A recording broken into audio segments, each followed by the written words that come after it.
The genealogical tapestry of ancient Greek cosmogony places Prometheus within a complex web of divine relationships that stretches back to the primordial forces that shaped the universe.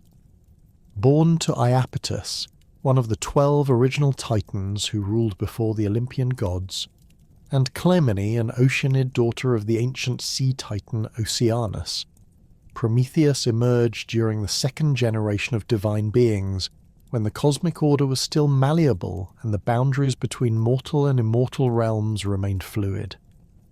Iapetus himself occupied a position of considerable significance among the first-generation Titans, those primordial deities who represented the fundamental forces of nature and cosmic order.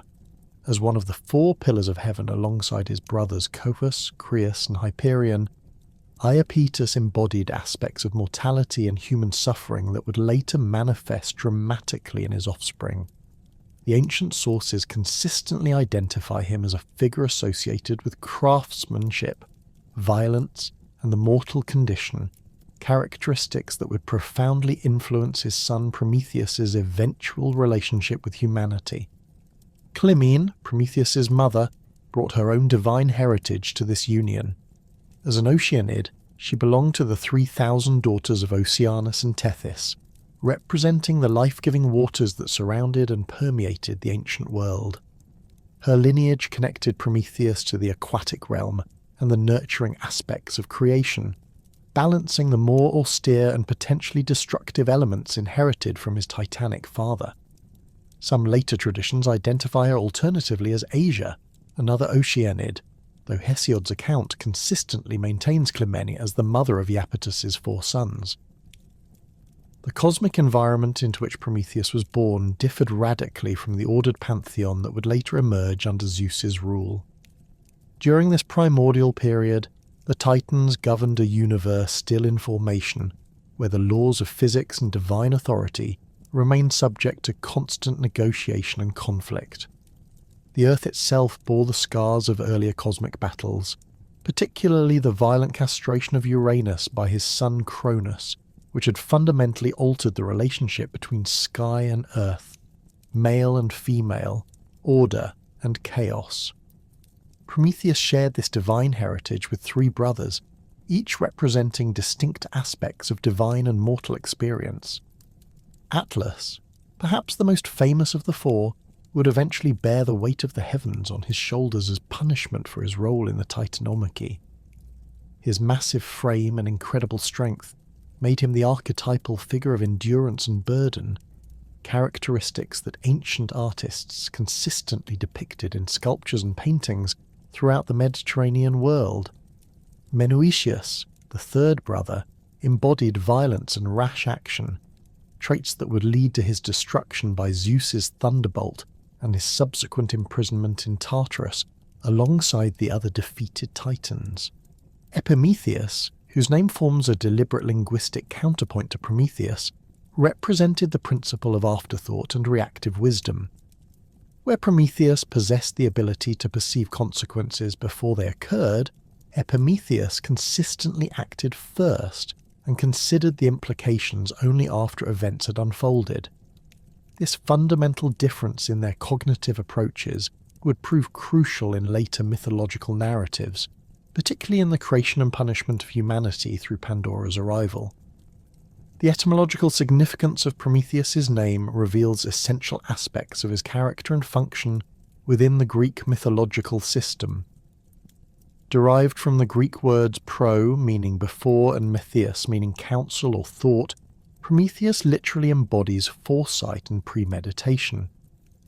This linguistic construction contrasts sharply with Epimetheus, whose name combines epi, meaning after, with the same root metheus, creating a divine pair that represents the temporal dimensions of wisdom and decision-making. Ancient Greek speakers would have immediately recognized this etymological relationship, understanding that the 2 brothers represented complementary but opposing aspects of divine intelligence. Prometheus's foresight enabled him to anticipate consequences and plan accordingly, while Epimetheus's hindsight provided wisdom only after experiences had concluded. This temporal division of cognitive function reflects broader Greek philosophical concerns about the nature of knowledge, causation, and moral responsibility. Hesiod's Theogony, composed around 700 BC, provides the earliest systematic account of Prometheus's place within the cosmic hierarchy. Writing during a period when Greek civilization was emerging from the so-called Dark Ages and beginning to develop the literary and philosophical traditions that would define classical antiquity, Hesiod presented Prometheus as a figure whose cunning intelligence posed both benefits and dangers to the established order. The Theogony establishes Prometheus's reputation for meti, a Greek concept encompassing cunning intelligence, practical wisdom, and strategic thinking. This quality distinguished him from other divine figures who relied primarily on physical strength, magical power, or traditional authority. Prometheus's meti enabled him to navigate complex situations through cleverness and deception, characteristics that would repeatedly bring him into conflict with Zeus's desire for absolute control over the cosmic order. Hesiod's portrayal presents Prometheus as fundamentally ambiguous, neither entirely beneficent nor malevolent, but rather as a figure whose intelligence operated according to principles that sometimes aligned with and sometimes opposed the interests of both gods and mortals. This moral complexity reflects the sophisticated understanding of divine psychology that characterized early Greek religious thought, recognizing that even benevolent actions could produce unintended consequences and that wisdom itself could become a source of conflict. The genealogical position of Prometheus within the Titanic generation placed him at a crucial juncture in cosmic history. As a second-generation divine being, he possessed sufficient power and authority to challenge the established order while remaining subject to the superior force of the Olympian gods who would eventually overthrow the Titanic regime. This intermediate position enabled him to serve as a mediator between different levels of cosmic authority, though his interventions often complicated rather than resolved the tensions between divine and mortal realms. The relationship between Prometheus and his brothers reflected broader patterns of divine behavior that characterized the pre-Olympian era. Unlike the later Olympian pantheon, which operated according to relatively stable hierarchies and clearly defined spheres of influence, the Titanic generation existed in a state of constant flux and competition. Brothers might cooperate in certain endeavours while pursuing conflicting goals in others, and family loyalty often gave way to individual ambition or ideological differences.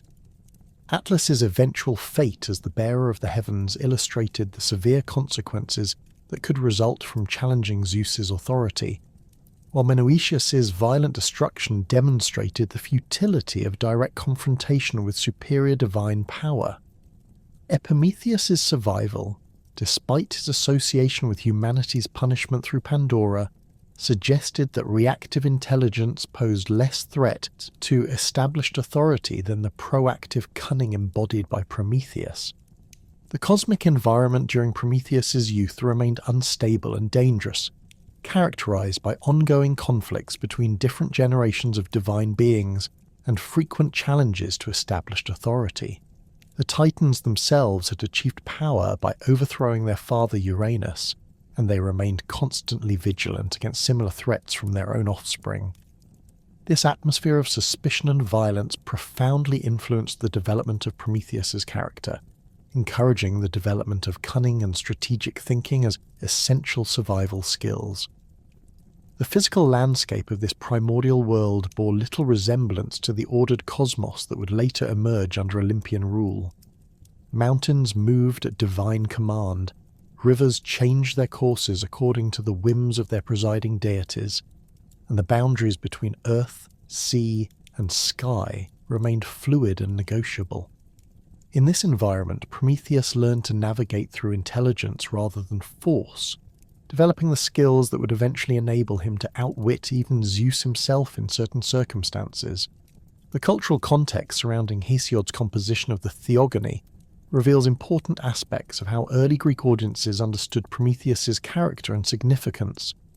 Writing during a period of social and economic transformation, When traditional aristocratic values were being challenged by emerging mercantile and democratic ideologies, Hesiod presented mythological narratives that reflected contemporary concerns about authority, justice, and the relationship between individual cleverness and social order.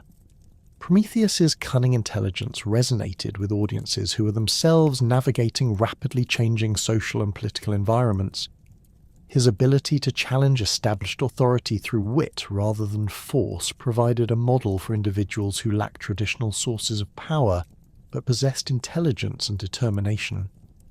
Simultaneously, his eventual punishment served as a warning about the dangers of excessive ambition and the limits of individual agency within larger cosmic systems. The theological implications of Prometheus's genealogy extended beyond mere family relationships to encompass fundamental questions about the nature of divine authority and cosmic justice. As a descendant of both titanic power and oceanic nurturing, Prometheus embodied tensions between different models of divine governance that would eventually be resolved through the establishment of Zeus's Olympian order. The cosmic stability that had characterized the early Titanic period began to fracture as Cronus's paranoia intensified, and his increasingly tyrannical behavior alienated both his divine subjects and his own children. The prophetic warnings that had driven him to devour his offspring upon birth created an atmosphere of perpetual tension within the divine hierarchy. As the Titans themselves began to question whether their leader's actions served the greater cosmic order or merely his personal survival instincts. This deteriorating situation presented Prometheus with the first major test of his strategic intelligence, as he evaluated the competing claims to legitimacy between the established Titanic regime and the emerging Olympian challengers. When Zeus finally escaped his father's digestive imprisonment and began marshalling support for his rebellion, the divine cosmos split into opposing factions with unprecedented clarity. The majority of first-generation Titans, bound by ancient loyalties and fearful of change, rallied to Cronus's banner despite their private reservations about his leadership methods. Atlas, Prometheus's own brother, committed himself fully to the Titanic cause, bringing his immense physical strength to bear in defense of the old order. Menoetius similarly chose familial loyalty over strategic calculation, his violent temperament aligning naturally with Cronus's increasingly desperate military tactics. Prometheus, however, recognized that the conflict represented more than a simple succession dispute between father and son. His prophetic abilities, inherited from his Titanic lineage but refined through careful observation and analysis, revealed to him the fundamental weakness of Cronus's position. The Titan King's reliance on fear and suppression had created systemic instabilities that no amount of military force could ultimately resolve. Zeus's rebellion, by contrast, offered the possibility of establishing a more rational and sustainable cosmic order, though success remained far from guaranteed, given the enormous disparity in initial resources and experience between the two sides. The decision to abandon his Titanic heritage and support Zeus required Prometheus to overcome powerful psychological and social pressures. His father Iapetus stood among Cronus's most trusted lieutenants, and breaking with family loyalty violated fundamental principles of divine behavior that had governed cosmic politics since the overthrow of Uranus.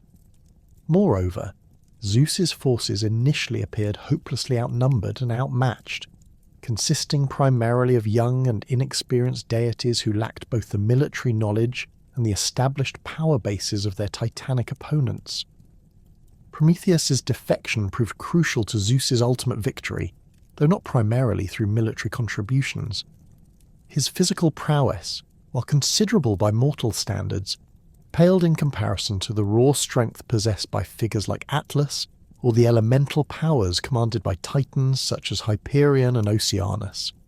Instead, Prometheus offered something far more valuable: detailed intelligence about Titanic military capabilities, strategic weaknesses, and internal divisions that could be exploited to achieve victory against seemingly impossible odds. The intelligence that Prometheus provided encompassed both tactical and strategic dimensions, He possessed intimate knowledge of Titanic fortress locations, supply lines, and defensive arrangements accumulated through centuries of peaceful coexistence within the established order. More importantly, he understood the psychological profiles and decision-making patterns of individual Titans' commanders, enabling Zeus to predict their responses to various military scenarios and plan accordingly.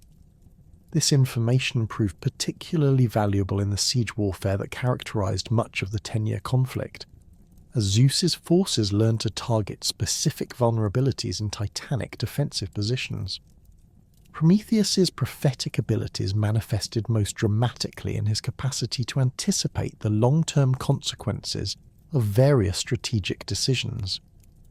While other advisors focused on immediate tactical advantages, Prometheus consistently evaluated potential actions in terms of their ultimate impact on cosmic stability and divine legitimacy.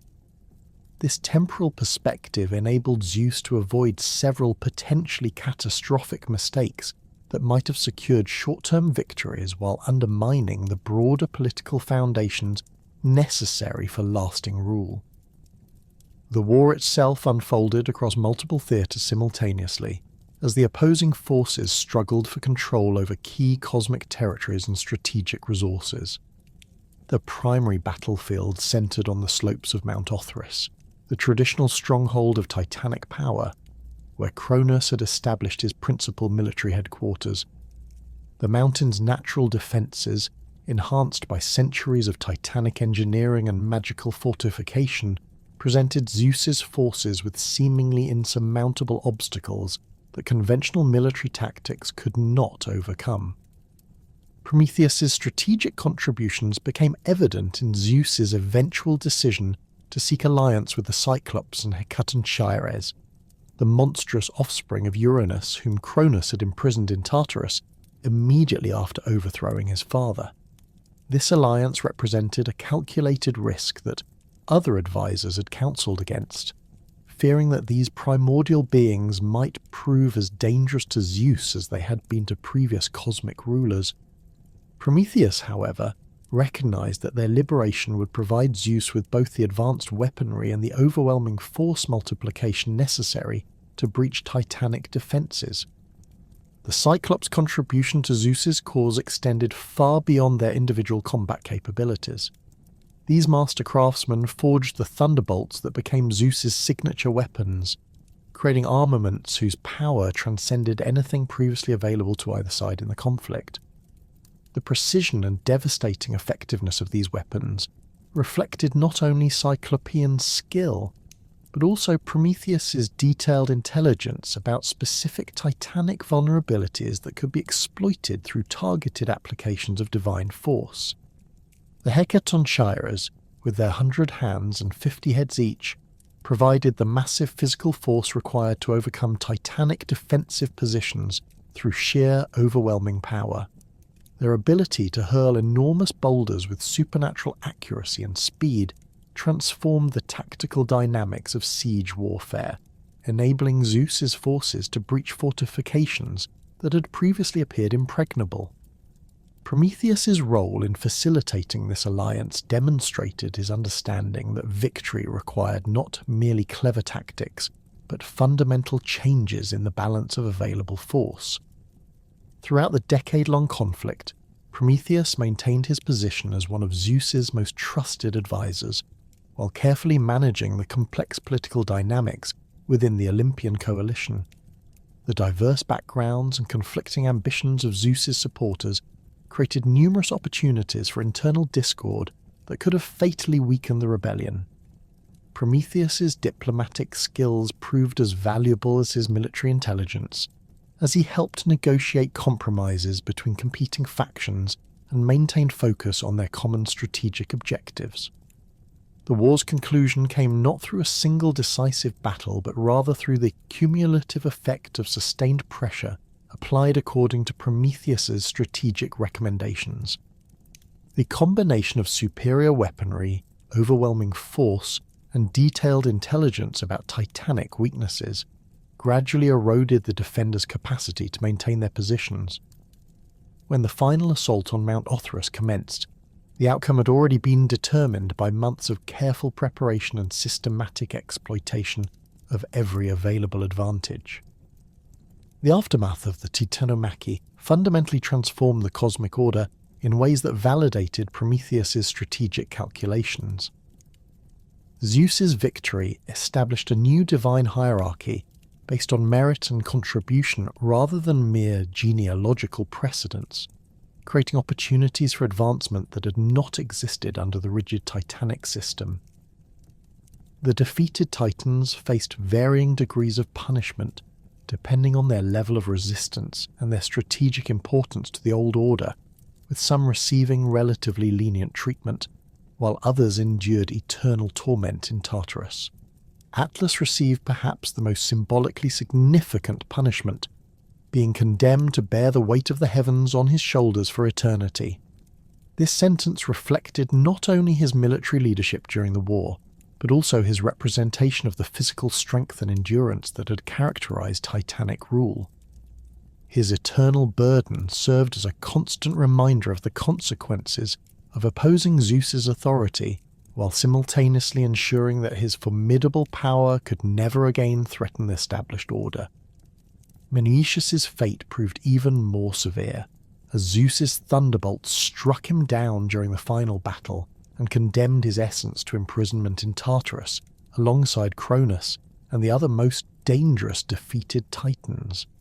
His destruction illustrated the ultimate futility of relying on violence and aggression without the strategic intelligence necessary to employ force effectively.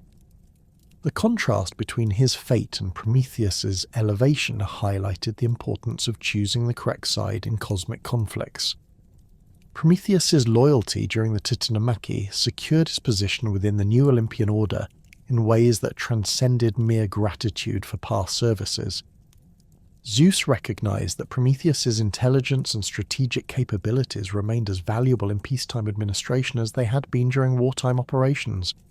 The complex task of establishing stable governance over a cosmos that had been fundamentally disrupted by a decade of warfare required exactly the kind of foresight and analytical thinking that Prometheus had demonstrated throughout the conflict.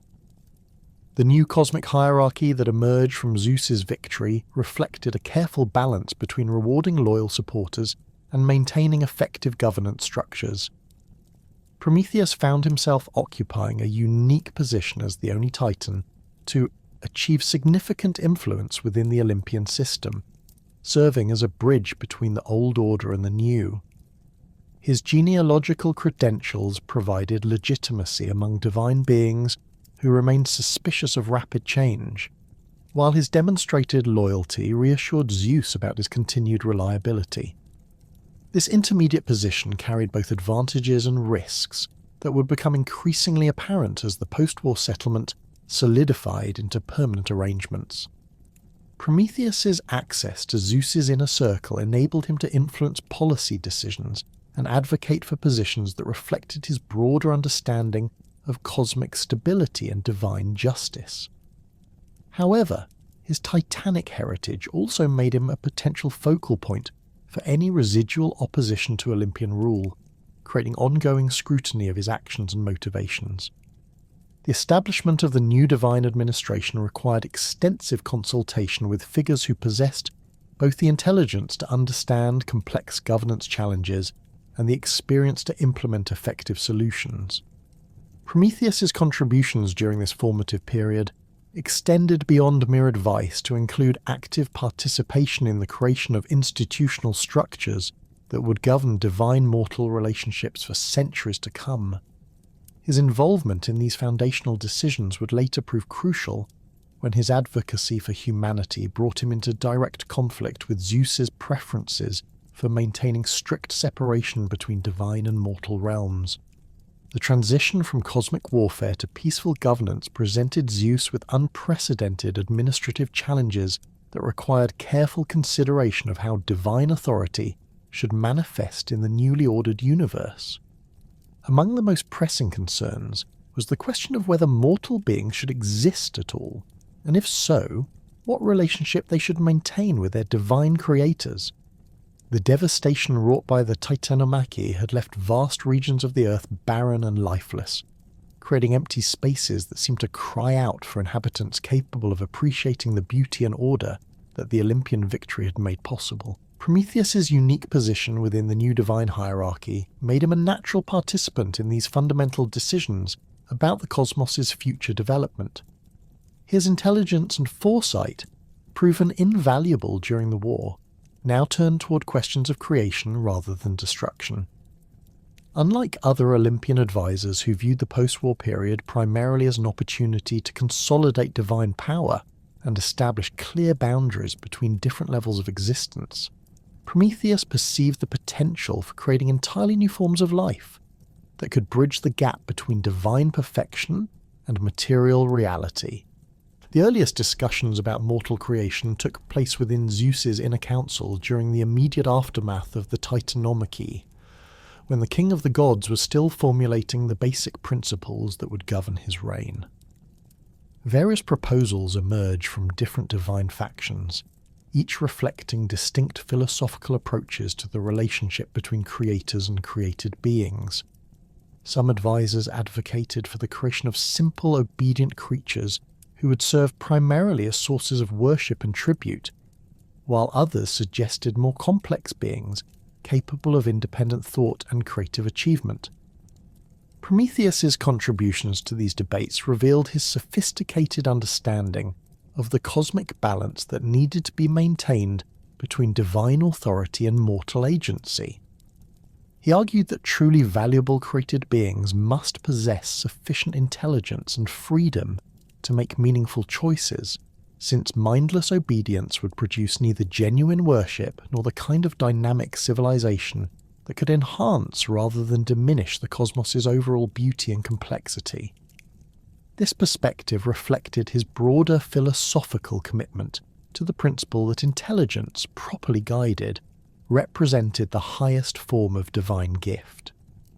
The actual process of human creation, as recorded in various ancient sources, involved a complex combination of divine collaboration and individual initiative that reflected the political realities of the early Olympian period. While Zeus retained ultimate authority over all creative decisions, the practical implementation of human formation required expertise and skills that no single deity possessed in their entirety. Prometheus's role in this process stemmed from his unique combination of titanic heritage, which connected him to the primordial forces of creation, and Olympian loyalty, which ensured his commitment to the new cosmic order. Ovid's account in the Metamorphoses, composed centuries later during the Roman period, preserves important details about the physical mechanics of human creation that illuminate Prometheus's specific contributions to the process. According to this tradition, Prometheus gathered clay from the banks of rivers that had been blessed by the gods, mixing earth with water in proportions that reflected his understanding of the elemental balances necessary for sustainable life. The clay itself possessed no inherent vitality, but its composition and preparation determined whether the resulting creatures would possess the durability and adaptability necessary for long-term survival. The shaping of human forms from this prepared clay required not only artistic skill, but also intimate knowledge of divine anatomy and the principles that governed the relationship between physical structure and spiritual capacity. Prometheus's work during this phase demonstrated his mastery of both technical craftsmanship and theoretical understanding of how material forms could accommodate immaterial essences. Each human figure he created represented hours of careful attention to proportions, joint articulation, and internal cavity formation that would later house the organs necessary for independent life. The question of whether Prometheus worked alone or in collaboration with other deities during the creation process reflects broader uncertainties about the distribution of creative authority within the early Olympian system. Some traditions suggest that Zeus directly participated in the formation of human beings, contributing his own divine breath to animate the clay figures that Prometheus had shaped. Other accounts indicate that Athena played a crucial role in the process, providing the intellectual capabilities that distinguished humans from other mortal creatures through her association with wisdom and strategic thinking. The archaeological evidence from ancient Greek religious sites supports the interpretation that human creation was understood as a collaborative divine effort rather than the work of a single creator. Votive offerings and temple decorations frequently depict multiple deities participating in creation scenes, with Prometheus typically shown in the act of shaping clay, while other figures contribute various forms of divine essence or blessing. These artistic representations suggest that ancient audiences understood human creation as requiring the combined efforts of several divine specialists rather than the independent action of any individual deity. Prometheus's appointment as humanity's special protector and advocate emerged naturally from his central role in their creation, establishing a bond between Titan and mortal race that transcended normal divine-mortal relationships. Unlike other deities who maintained relatively distant and formal connections with their worshippers, Prometheus developed a personal investment in human welfare that reflected his understanding of their potential for growth and achievement. This protective relationship was not merely sentimental, but rather reflected his strategic assessment that humanity's success would ultimately benefit the entire cosmic order. The early period following human creation, often referred to as the Golden Age in later mythological traditions, provided Prometheus with opportunities to demonstrate the practical benefits of his advocacy for mortal interests. During this era, humans lived in harmony with both their natural environment and their divine creators, experiencing none of the suffering and conflict that would later characterize their existence.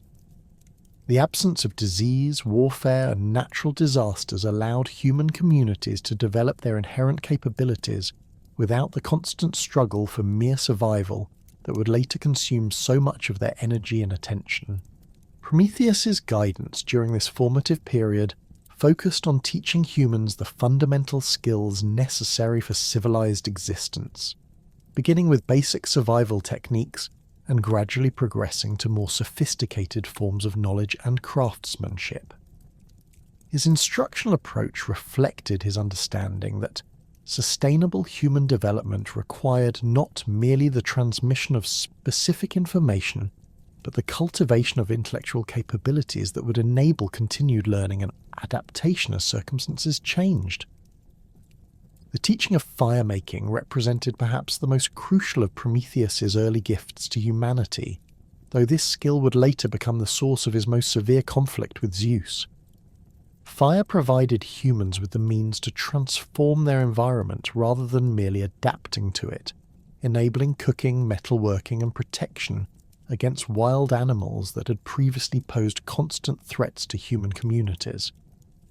The mastery of fire also represented a symbolic threshold in human development, marking their transition from passive recipients of divine providence to active shapers of their own destiny.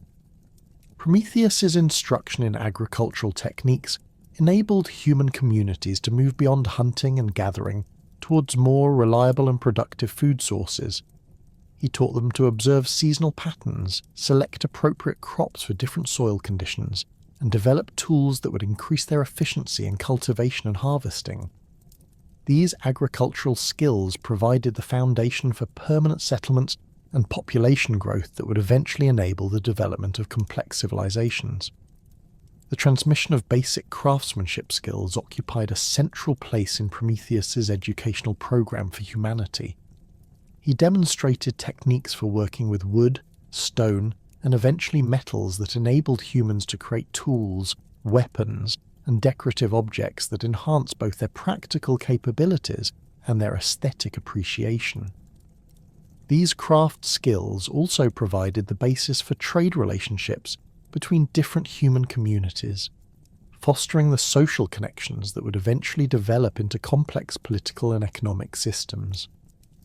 Prometheus's teaching methods emphasized practical demonstration combined with theoretical explanation, ensuring that humans understood not merely how to perform specific tasks, but why particular techniques proved more effective than alternatives. This pedagogical approach reflected his belief that genuine education required the development of analytical thinking rather than mere memorization of procedures. By encouraging humans to experiment and modify the techniques he taught them, Prometheus fostered the innovative capacity that would eventually enable them to surpass their original instruction and develop new capabilities independently. The mathematical and astronomical knowledge that Prometheus shared with early humans provided them with tools for understanding natural patterns and predicting future events within their limited sphere of influence. He taught them to observe celestial movements and use this information for navigation, agricultural planning, and the development of calendar systems that would enable more sophisticated social organization. This scientific education represented a crucial step in human intellectual development, establishing the foundation for the rational thinking that would later characterize their most significant achievements. The development of language and communication systems received particular attention in Prometheus's educational program, as he recognized that human potential could only be fully realized through effective cooperation and knowledge transmission between individuals and across generations. He guided early humans in the creation of increasingly sophisticated linguistic structures that could accommodate abstract concepts and complex logical relationships, providing them with the intellectual tools necessary for philosophical and scientific advancement. The artistic and musical instruction that Prometheus provided served both aesthetic and practical purposes in early human development. Creative expression enabled humans to process their experiences and emotions in ways that promoted psychological health and social cohesion, while also providing means for preserving and transmitting cultural knowledge across generations. The development of artistic traditions also distinguished human communities from other mortal creatures, establishing cultural identities that would later become sources of both pride and conflict. Prometheus's guidance in the establishment of social institutions reflected his understanding that individual human capabilities, however well developed, required coordinated effort to achieve their full potential. He helped early communities develop systems of leadership, law, and resource distribution that balanced individual freedom with collective welfare. These institutional frameworks provided the stability necessary for long-term cultural development, while maintaining sufficient flexibility to accommodate changing circumstances and growing knowledge. The religious instruction that Prometheus provided to early humans established appropriate relationships between mortal and divine realms that honored the gods while maintaining human dignity and agency. He taught them forms of worship and sacrifice that expressed genuine gratitude without degrading into mere civility, and explained the cosmic principles that govern divine behavior so that humans could understand their place within the larger universal order. This religious education aimed to prevent the kind of misunderstandings that might lead to conflicts between human ambition and divine authority. The harmonious relationship between gods and mortals that had characterized the early Golden Age began to show signs of strain as human communities grew larger and more sophisticated under Prometheus's careful guidance. Zeus, observing these developments from his throne on Mount Olympus, expressed increasing concern about the trajectory of human advancement and the potential implications for divine authority. The king of the gods had initially approved of humanity's existence as a source of worship and tribute, but their rapid intellectual and cultural development suggested possibilities that extended far beyond their originally intended role as grateful recipients of divine beneficence. The specific catalyst for the confrontation that would forever alter the relationship between gods and mortals emerged from a seemingly routine administrative matter concerning the proper distribution of sacrificial offerings.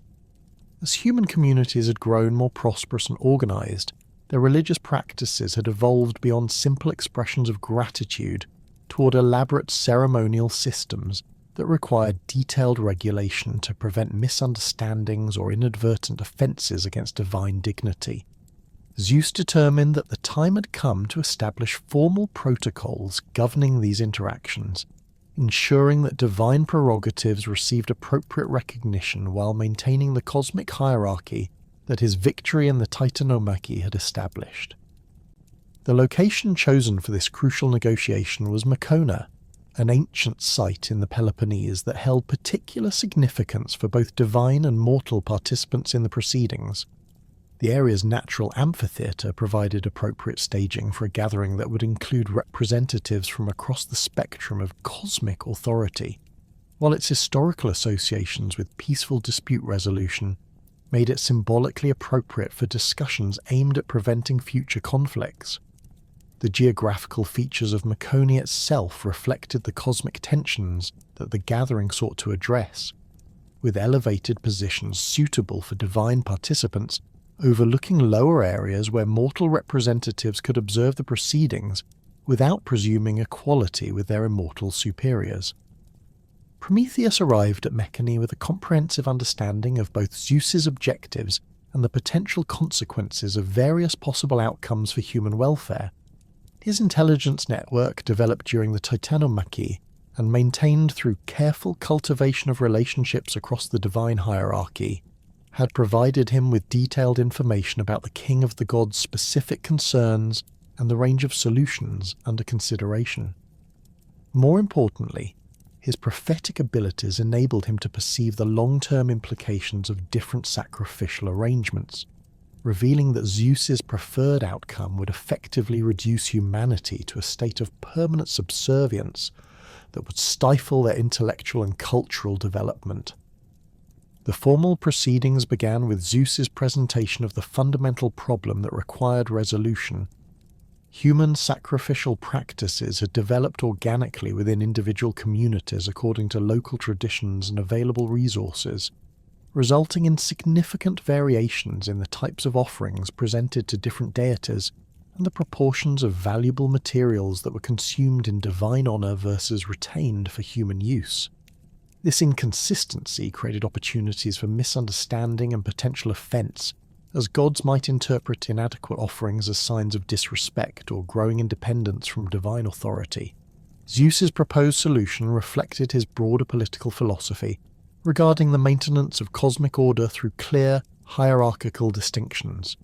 He suggested that all sacrificial animals should be divided according to a standard formula that would reserve the finest portions for divine consumption, while leaving humans with whatever remained after their gods' appetites had been satisfied. This arrangement would serve the dual purpose of ensuring appropriate divine honor while constantly reminding mortals of their subordinate position within the cosmic hierarchy. The other Olympian deities present at the gathering expressed general support for Zeus's proposal, though their motivations varied considerably depending on their individual relationships with human worshippers and their personal assessments of the benefits that might accrue from increased sacrificial tribute. Hera, whose marriage to Zeus had established her as queen of the gods, but who remained sensitive about challenges to established authority, advocated for even more restrictive measures that would emphasize human dependence on divine favor. Apollo and Artemis, whose roles as protectors of various human activities had given them more direct experience with mortal capabilities, expressed cautious support while requesting provisions that would prevent excessive hardship in communities under their particular protection. Prometheus recognized that direct opposition to Zeus's proposal would prove counterproductive, potentially resulting in even harsher restrictions on human autonomy, while undermining his own position as humanity's advocate within the divine hierarchy. Instead, he requested permission to demonstrate the practical implementation of the proposed sacrificial system, ostensibly to ensure that all participants understood the specific procedures that would govern future religious observances. This request appeared entirely reasonable and helpful, offering to resolve potential ambiguities before they could cause problems in actual practice. The demonstration that Prometheus proposed required the sacrifice of a large ox, an animal whose size and value made it appropriate for the significance of the occasion, while providing sufficient material for a clear illustration of the distribution principles under discussion. the selection of the specific animal involved careful consideration of various factors including age, health, and physical characteristics that would affect both the quality of different portions and their symbolic significance within the context of divine-mortal relationships. Prometheus personally supervised this selection process, ensuring that the chosen ox would serve his purposes while appearing to conform completely to the requirements of Zeus's proposed system. The actual sacrifice took place in full view of all assembled participants, with Prometheus performing the ritual slaughter according to established religious protocols that emphasize the sacred nature of the act and the respect due to both the animal being offered and the deities receiving the sacrifice. His technique demonstrated complete mastery of the ceremonial requirements, from the preliminary purification rituals through the precise methods of killing that would ensure the animal's quick death and the preservation of blood for appropriate ritual use. The assembled gods observed these proceedings with approval, noting Prometheus's apparent commitment to maintaining proper religious forms. The crucial deception began during the butchering process, as Prometheus divided the carcass into two portions that appeared roughly equal in size and value, but actually represented a carefully calculated redistribution of the animal's most valuable components. His centuries of experience in animal anatomy, combined with detailed knowledge of divine preferences and human nutritional needs, enabled him to execute this division with surgical precision while maintaining an appearance of straightforward compliance with Zeus's requirements. The first portion, intended for divine consumption, consisted primarily of the animal's bones wrapped in a layer of gleaming white fat that created an impression of abundance and luxury appropriate for the god's elevated status. Prometheus arranged this material with artistic skill, ensuring that the fat's natural translucency and the bone's structural framework combined to create a visually appealing offering that would satisfy divine expectations for appropriate honour and respect. The portion's substantial size and attractive appearance suggested that the gods would receive the finest parts of the sacrifice, confirming their superior position within the cosmic hierarchy. The second portion, ostensibly reserved for human consumption, contained the animal's actual meat concealed within the hide, and less visually appealing internal organs that would normally be discarded or used for utilitarian purposes.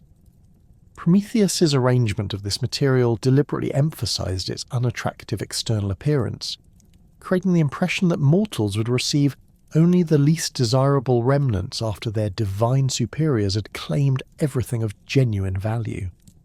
The contrast between the two portions appeared to confirm Zeus's proposed sacrificial system, while actually inverting its practical effects.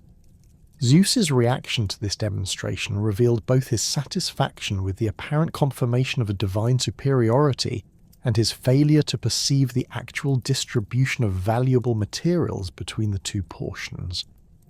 The king of the gods examined both offerings with apparent care, noting the visual evidence that seemed to support his preferred arrangement of cosmic relationships.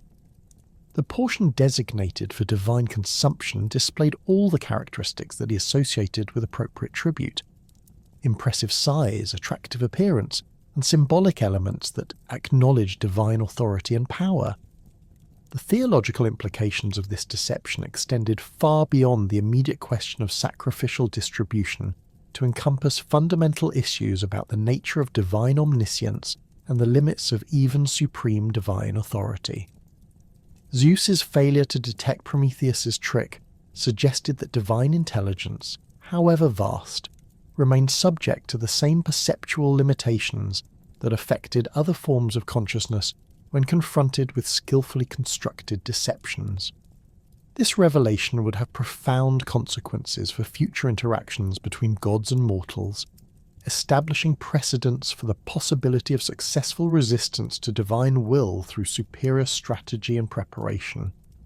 Prometheus's success in deceiving Zeus also demonstrated the continuing relevance of the Meti, or cunning intelligence, that had characterized his contributions during the Titanomachy. The same analytical capabilities and strategic thinking that had enabled him to anticipate titanic weaknesses and develop effective countermeasures now proved capable of protecting human interests against divine policies that would have severely restricted their potential for advancement. The application of intelligence to overcome superior force remained as effective in peacetime negotiations as it had been in wartime operations. The immediate aftermath of Zeus's acceptance of the deceptive sacrifice established the precedent that would govern Greek religious practice for the subsequent millennium. The king of the gods formally endorsed the division that Prometheus had demonstrated, declaring it the standard that would apply to all future sacrificial offerings throughout the mortal world. This decision created a permanent institutional framework that would ensure human communities retained access to the nutritional resources necessary for their continued development, while providing gods with offerings that satisfied their requirements for symbolic recognition and respect.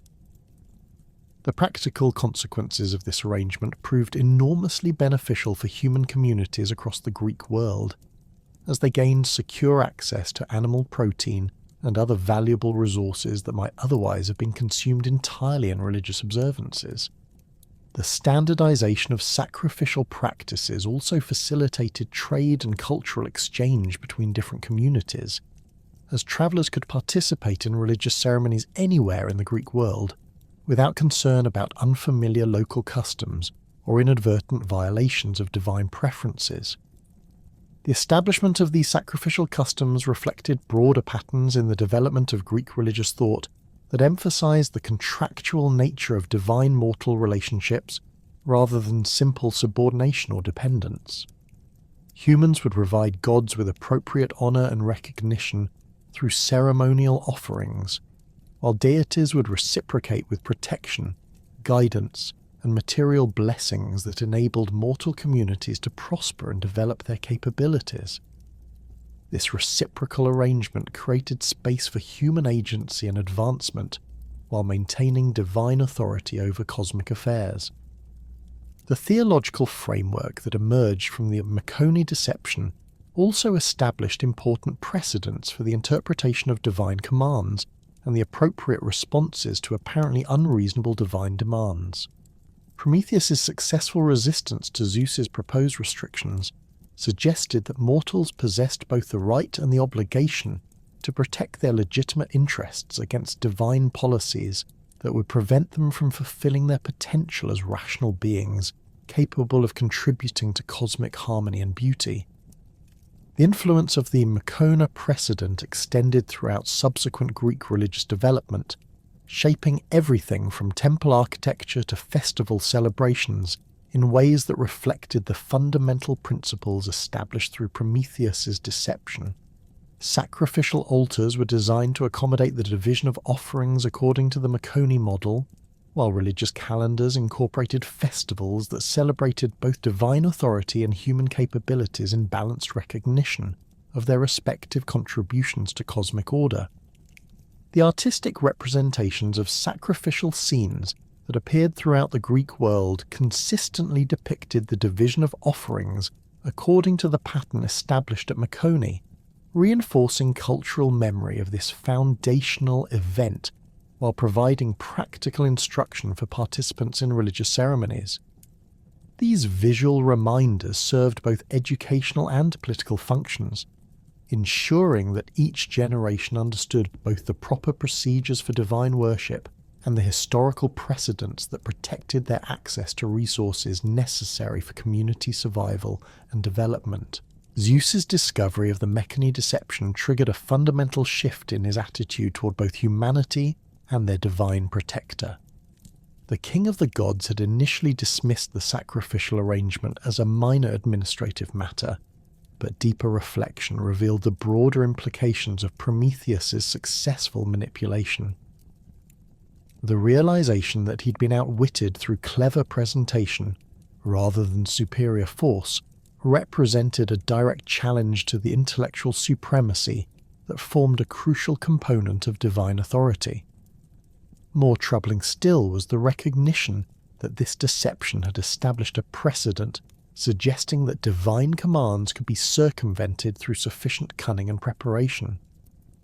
The immediate consequence of Zeus's growing suspicion manifested in a series of increasingly restrictive policies designed to limit human access to resources and knowledge that might enable further challenges to divine prerogatives.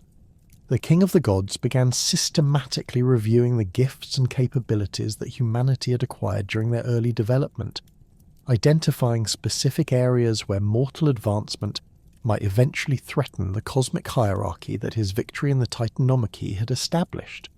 This comprehensive assessment revealed numerous sources of concern, but none more significant than humanity's growing mastery of technical skills that enabled them to modify their environment rather than merely adapting to existing conditions.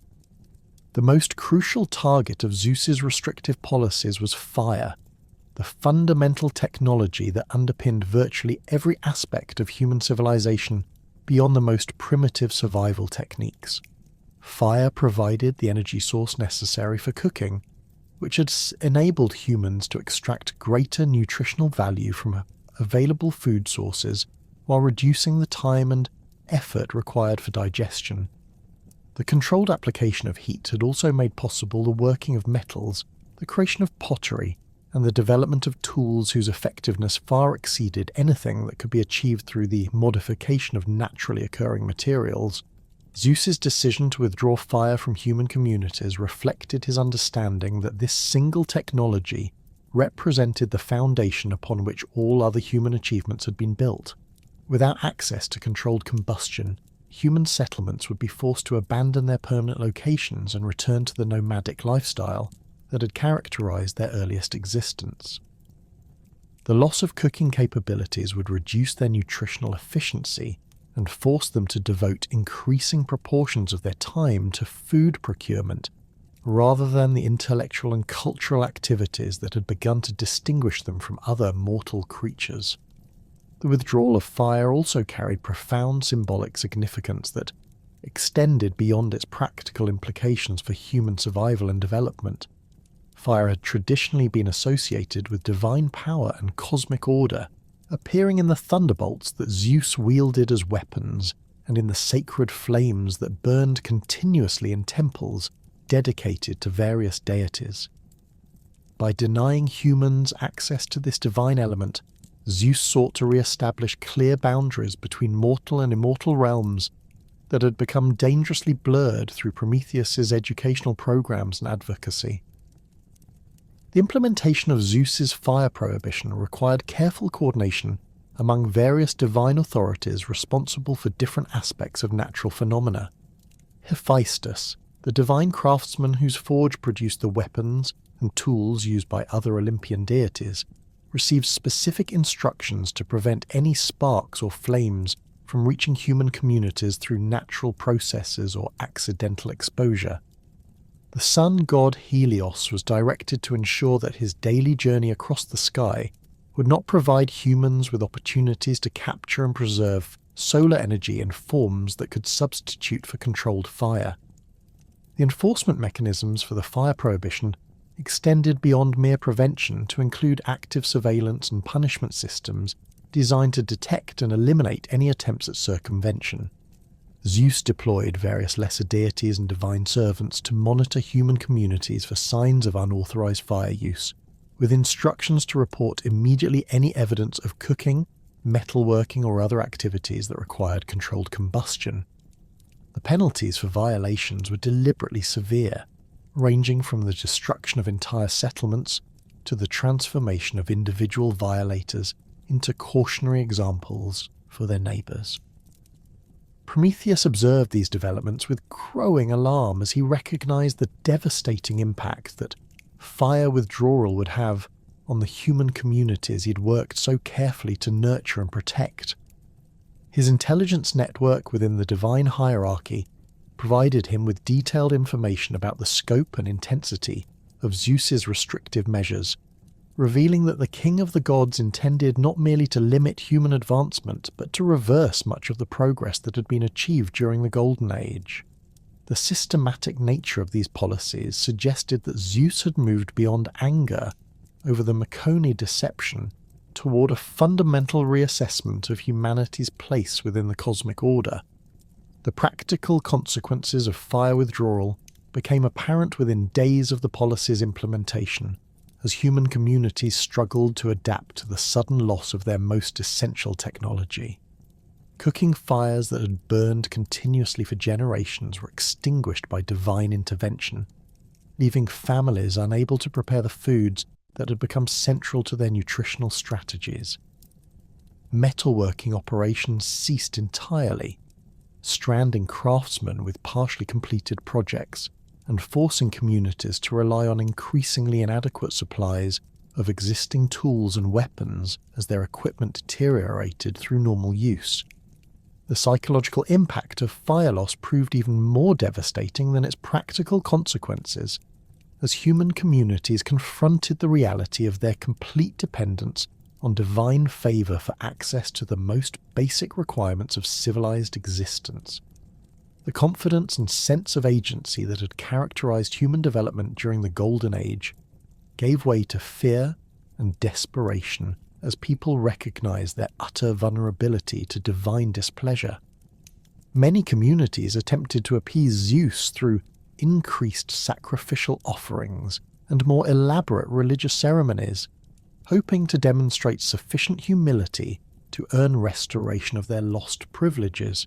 Prometheus's decision to intervene on humanity's behalf required careful consideration of both the immediate humanitarian crisis and the long-term implications of defying Zeus's explicit commands. His prophetic abilities revealed that the fire prohibition represented only the beginning of a comprehensive program designed to reduce humanity to permanent subservience, with additional restrictions planned for agriculture, craftsmanship, and even basic communication skills. The cumulative effect of these measures would be to transform humans from the intelligent and capable beings he had helped create into simple creatures whose existence served no purpose beyond providing worship and tribute to their divine masters. The strategic challenge facing Prometheus involved not merely obtaining fire for human use, but doing so in a manner that would minimize the risk of detection while maximizing the long-term benefits for human civilization.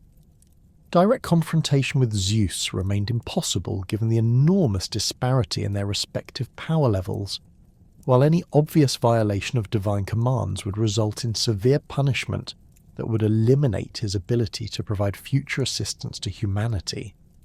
The solution required the same combination of careful planning, detailed intelligence, and precise execution that had enabled his success in the Marconi deception. Prometheus's analysis of potential fire sources within the divine realm revealed several possibilities, each carrying distinct advantages and risks that required careful evaluation. The most obvious source was Zeus's own thunderbolts, which contained the purest and most powerful form of divine fire, but were also the most closely guarded and heavily monitored. Hephaestus's forge offered another possibility, containing various types of controlled flame that were essential for divine craftsmanship but were subject to constant supervision by the smith god himself and his various assistants.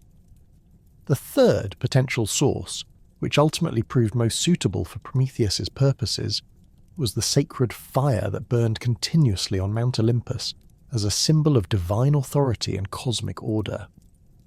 This flame had been kindled from Zeus's own thunderbolt during the establishment of the Olympian regime, making it both symbolically appropriate and practically effective for Prometheus's intended purpose. The fire's location in a relatively accessible area of the divine realm, combined with the predictable patterns of divine activity that left certain periods with minimal supervision, created opportunities for careful theft that could avoid immediate detection. The method of fire theft required a container that could preserve the stolen flame during transport from the divine realm to human communities, while remaining sufficiently inconspicuous to avoid attracting attention from divine surveillance systems. Prometheus's solution involved the use of a hollow fennel stalk, a plant whose natural structure created an ideal combination of insulation and portability that would enable the preservation of fire over the considerable distances involved in the theft operation. The fennel's fibrous interior would smoulder slowly without producing visible flames, while its external appearance would suggest nothing more threatening than a walking stick or simple tool. The selection of the specific fennel stalk involved careful attention to various botanical factors that would affect its performance during the critical theft operation. Prometheus chose a mature plant whose internal structure had developed sufficient density to sustain slow combustion while maintaining enough moisture content to prevent the rapid burning that would consume the entire stalk before reaching its destination. The stalk's length provided adequate storage capacity for the amount of fire needed to establish sustainable human sources, while its diameter remained small enough to handle easily during the complex maneuvering required for successful theft. The timing of the theft operation required precise coordination with the patterns of divine activity that governed life on Mount Olympus. Prometheus's surveillance revealed that the sacred fire received minimal attention during the period immediately following the evening meal, when most deities had retired to their private quarters, and the remaining guards focused their attention on the more obviously valuable treasures stored in other areas of the divine complex. This window of reduced supervision provided the opportunity necessary for approaching the fire source and executing the theft without immediate discovery. The actual theft operation unfolded with the precision that characterized all of Prometheus's strategic undertakings. His approach to the sacred fire involved careful movement through areas of Mount Olympus where his presence would appear routine and unremarkable, avoiding the more heavily monitored pathways that led to Zeus's private chambers and other sensitive locations. His familiarity with the divine realm's layout, accumulated through years of legitimate service during and after the Titanomachy, enabled him to navigate efficiently while minimizing exposure to potential witnesses. The moment of fire capture required split-second timing and absolute precision to avoid detection while ensuring successful ignition of the fennel stalk's interior. Prometheus inserted the hollow end of the stalk into the sacred flame just long enough to ignite the fibrous material within, then withdrew it quickly before the external combustion could produce visible evidence of his actions. The smouldering interior would provide hours of sustained heat that could be used to kindle new fires once he reached human communities, while the stalk's external appearance remained unchanged. The journey from Mount Olympus to the mortal realm involved traversing various cosmic boundaries and dimensional barriers that separated divine and human territories. Prometheus's route avoided the most direct pathways, which were subject to regular patrol by divine sentries, in favour of more circuitous approaches that utilised his detailed knowledge of cosmic geography and the natural phenomena that could provide concealment during critical portions of the journey.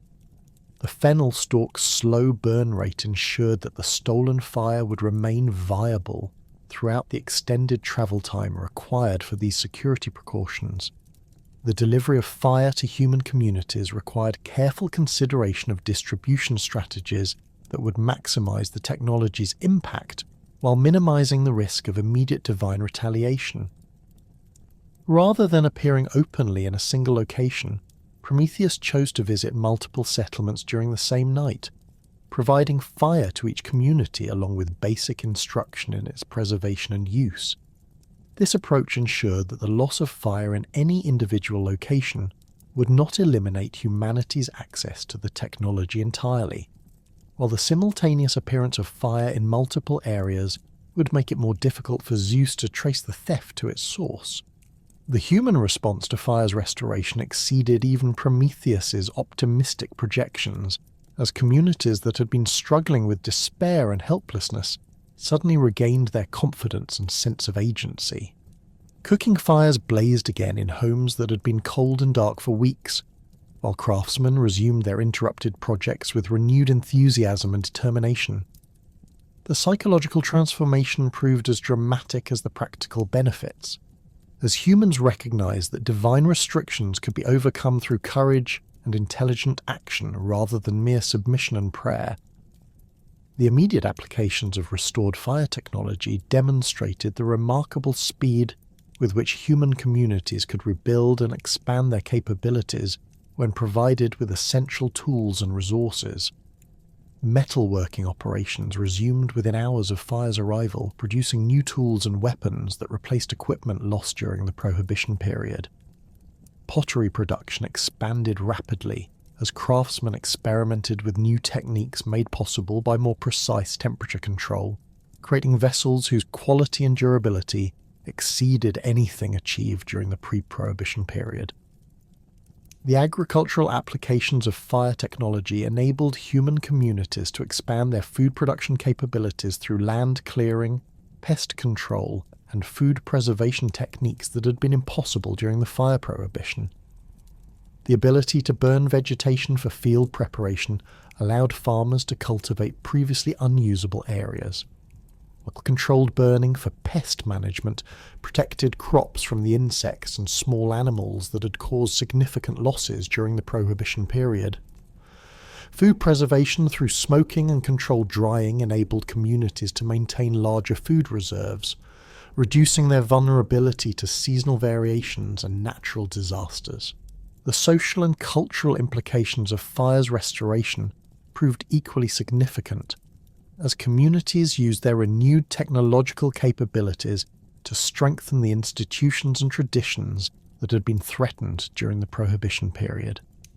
Religious ceremonies resumed their traditional forms, with sacred fires providing the focal points for community gatherings and seasonal celebrations.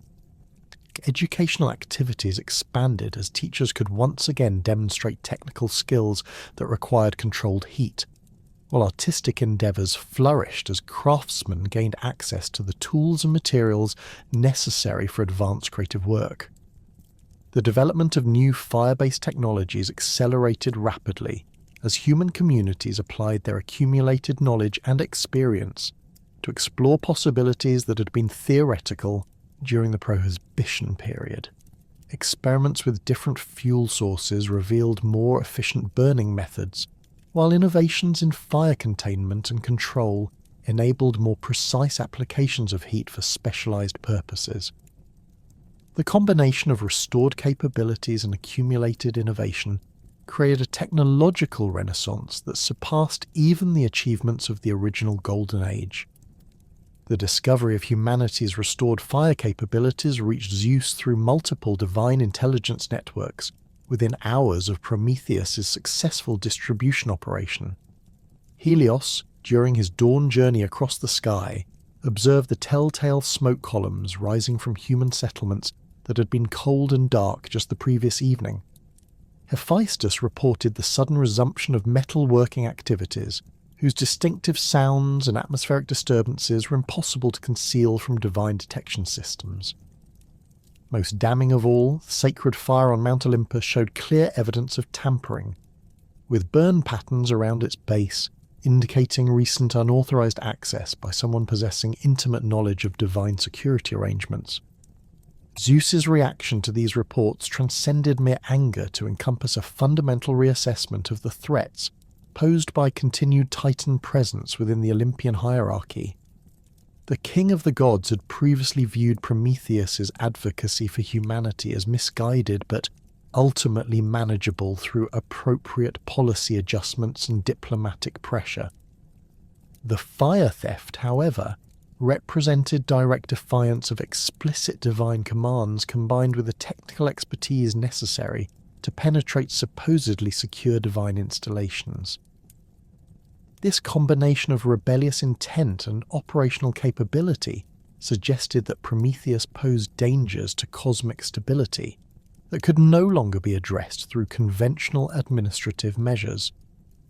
The theological implications of the fire theft extended far beyond the immediate violation of Zeus's prohibition to encompass fundamental questions about divine authority and the limits of acceptable resistance to cosmic order. Prometheus's success in circumventing divine security measures demonstrated that even supreme divine power remained vulnerable to sufficiently clever and determined opposition. More troubling still was the precedent this established for other potential challengers who might conclude that divine commands could be violated with impunity, provided the perpetrators possessed adequate intelligence and planning capabilities. Zeus's consultation with his closest advisors revealed unanimous agreement that severe punishment was necessary to restore divine credibility and prevent similar challenges in the future. Hera emphasized the importance of demonstrating that family connections and past service could not protect violators from the consequences of their actions, while Athena noted that Prometheus's intelligence made him particularly dangerous as a potential focal point for organized resistance to Olympian rule. Apollo and Artemis, despite their generally favorable attitudes toward mortal welfare, acknowledged that the fire theft represented an unacceptable challenge to divine prerogatives that required decisive response. The specific form of punishment required careful consideration of multiple factors, including the severity of the offense, the deterrent effect on potential future violators, and the practical necessity of preventing Prometheus from continuing his interference with divine policies. Simple imprisonment, such as had been imposed on the defeated Titans in Tartarus, would eliminate the immediate threat, but might create martyrdom narratives that could inspire additional resistance. Execution, while permanent, would deprive Zeus of opportunities to demonstrate divine mercy, while potentially triggering sympathy reactions among other deities who had valued Prometheus's contributions during the Titanomachy. The punishment that Zeus ultimately devised reflected his sophisticated understanding of psychological torture and symbolic communication designed to convey specific messages to multiple audiences simultaneously. Prometheus would suffer eternal physical torment that demonstrated the futility of opposing divine will, while the specific nature of his suffering would serve as a constant reminder of the consequences that awaited anyone who presumed to steal divine prerogatives. The public nature of the punishment would ensure that both gods and mortals remained constantly aware of Zeus's power and determination to maintain cosmic order. The selection of the Caucasus Mountains as the location for Prometheus's punishment involved careful consideration of geographical, symbolic, and practical factors that would maximize the effectiveness of the deterrent message. The Caucasus Range occupied a liminal position between the civilized Mediterranean world and the barbarous regions beyond, making it accessible to observers while maintaining sufficient remoteness to emphasize the isolation and abandonment that characterized divine displeasure. The mountain's harsh climate and dangerous wildlife would compound Prometheus's suffering while providing natural security against potential rescue attempts. The symbolic significance of the Caucasus location reflected ancient associations between mountainous regions and divine judgment that resonated throughout Mediterranean religious traditions. Mountains served as natural boundaries between earthly and celestial realms, making them appropriate venues for punishments that involved both mortal and immortal elements. The specific peaks chosen for Prometheus's binding commanded views across vast territories where human communities would be constantly reminded of their protector's fate and the consequences of challenging divine authority. Zeus's selection of Hephaestus to execute the binding represented a calculated decision designed to maximize the psychological impact of the punishment on both the victim and potential observers.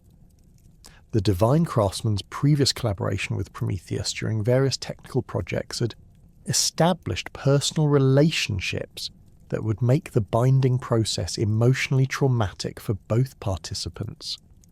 Hephaestus's reputation for precision and permanence in his work would ensure that the restraints would prove absolutely inescapable, while demonstrating the futility of hoping for eventual release through mechanical failure or natural deterioration. The adamantine chains commissioned for Prometheus's restraint represented the pinnacle of divine metallurgical achievement, combining supernatural strength with symbolic significance that reinforced the punishment's deterrent message. Adamantine, the hardest substance known to exist in either mortal or divine realms, possessed properties that made it completely immune to conventional methods of cutting, breaking, or chemical dissolution. The metal's legendary associations with permanence and invincibility ensured that observers would understand the absolute finality of Prometheus's confinement, The forging of the adamantine chains required Hephaestus to employ techniques and materials that exceeded even his normal standards for divine craftsmanship. The metal itself could only be worked at temperatures that surpassed those of ordinary divine forges, requiring the construction of specialized equipment and the development of new procedures specifically for this project. The chain's design incorporated multiple redundant security features, including interlocking links that would tighten under stress, self-repairing mechanisms that would restore damaged sections, and magical properties that would resist any attempts at external manipulation. The binding process itself took place under Zeus's direct supervision to ensure that every aspect of the punishment conformed to his specific requirements for effectiveness and symbolism. Hephaestus approached the task with obvious reluctance, his personal friendship with Prometheus conflicting with his obligations as Zeus's subordinate and the divine craftsman responsible for implementing the king of the gods' decisions. The tension between personal loyalty and political necessity created visible emotional strain that added another layer of psychological complexity to the punishment's impact on potential observers. Prometheus's physical positioning during the binding reflected careful attention to anatomical details that would maximize his suffering while ensuring his survival for the eternal torment that Zeus had planned. His arms were stretched above his head and secured to the rock face at angles that would create constant muscle strain, without allowing the complete loss of circulation that might lead to tissue death. His legs were spread and chained separately to prevent him from achieving any position that might provide temporary relief from the stress on his upper body. The adamantine chains themselves were integrated directly into the mountain's geological structure through techniques that fused divine metalwork with natural stone formation. Hephaestus drove the chain anchors deep into the bedrock, using tools whose power exceeded anything available to mortal craftsmen, creating attachment points that were literally part of the mountain itself, rather than merely secured to its surface. This integration ensured that any attempt to free Prometheus would require the destruction of substantial portions of the mountain range, a task beyond the capabilities of any potential rescuer. The daily torment that would define Prometheus's eternal punishment began with the arrival of the eagle, a creature whose specific identity and characteristics reflected Zeus's attention to symbolic detail in designing the torture system. Ancient sources identify this bird as the offspring of Echidna and Typhon, two of the most fearsome monsters in Greek mythology, whose union had produced numerous creatures associated with divine punishment and cosmic retribution. This genealogy ensured that the eagle possessed both the physical capabilities necessary for its assigned task and the supernatural endurance required for eternal repetition of its duties. Echidna, known as the mother of monsters, contributed her serpentine lower body and venomous nature to her offspring's characteristics, while Typhon's association with destructive winds and volcanic forces provided the raw power and relentless aggression necessary for the eagle's role in Prometheus's punishment. The combination of these parental traits produced a creature whose size, strength, and ferocity exceeded those of ordinary birds of prey while maintaining the aerial capabilities essential for reaching Prometheus's mountain-bound location on a daily basis. The eagle's physical appearance reflected its monstrous heritage through features that distinguished it clearly from natural birds, while emphasizing its role as an instrument of divine retribution. Its wingspan exceeded that of the largest natural eagles by substantial margins, creating a shadow that could be seen from great distances as it approached the Caucasus Mountains each day. Its talons possessed supernatural sharpness and strength that enabled them to penetrate even divine flesh, while its beak was designed specifically for the precise surgical work required to consume Prometheus's liver, without causing immediately fatal damage to surrounding organs. The selection of Prometheus's liver as the specific target for the eagle's daily consumption reflected sophisticated understanding of both anatomical function and symbolic meaning within ancient Greek medical and philosophical traditions. The liver occupied a central position in Greek theories of emotion and psychological function, serving as the seat of passion, desire, and the more volatile aspects of mental activity. Ancient physicians understood the liver's crucial role in blood production and purification, making its daily destruction and regeneration a particularly appropriate form of punishment for someone whose crimes involved the theft of life-giving fire. The regenerative aspect of Prometheus's punishment demonstrated Zeus's mastery of divine biology and his determination to ensure that the torture would continue indefinitely without the relief that death might provide. Each night, as Prometheus endured the agony of his torn flesh and exposed organs, divine power would restore his liver to its original condition, healing the damage inflicted during the day while maintaining his capacity to experience the full intensity of the following day's torment. This cycle of destruction and renewal created a temporal structure that emphasized the eternal nature of his punishment while providing constant renewal of his capacity for suffering. The daily routine of Prometheus's torment followed predictable patterns that maximized both his physical pain and psychological anguish, while ensuring that observers could witness the consequences of challenging divine authority. Each dawn brought the eagle's arrival from its roost among the higher peaks, its massive form casting shadows across the mountainside as it approached its chained victim. The bird's approach was deliberately slow and methodical, allowing Prometheus to experience the full anticipation of impending agony, while providing time for any observers to position themselves for optimal viewing of the punishment. The actual consumption process combined surgical precision with deliberate brutality, designed to maximize pain while ensuring Prometheus's survival for the next day's repetition.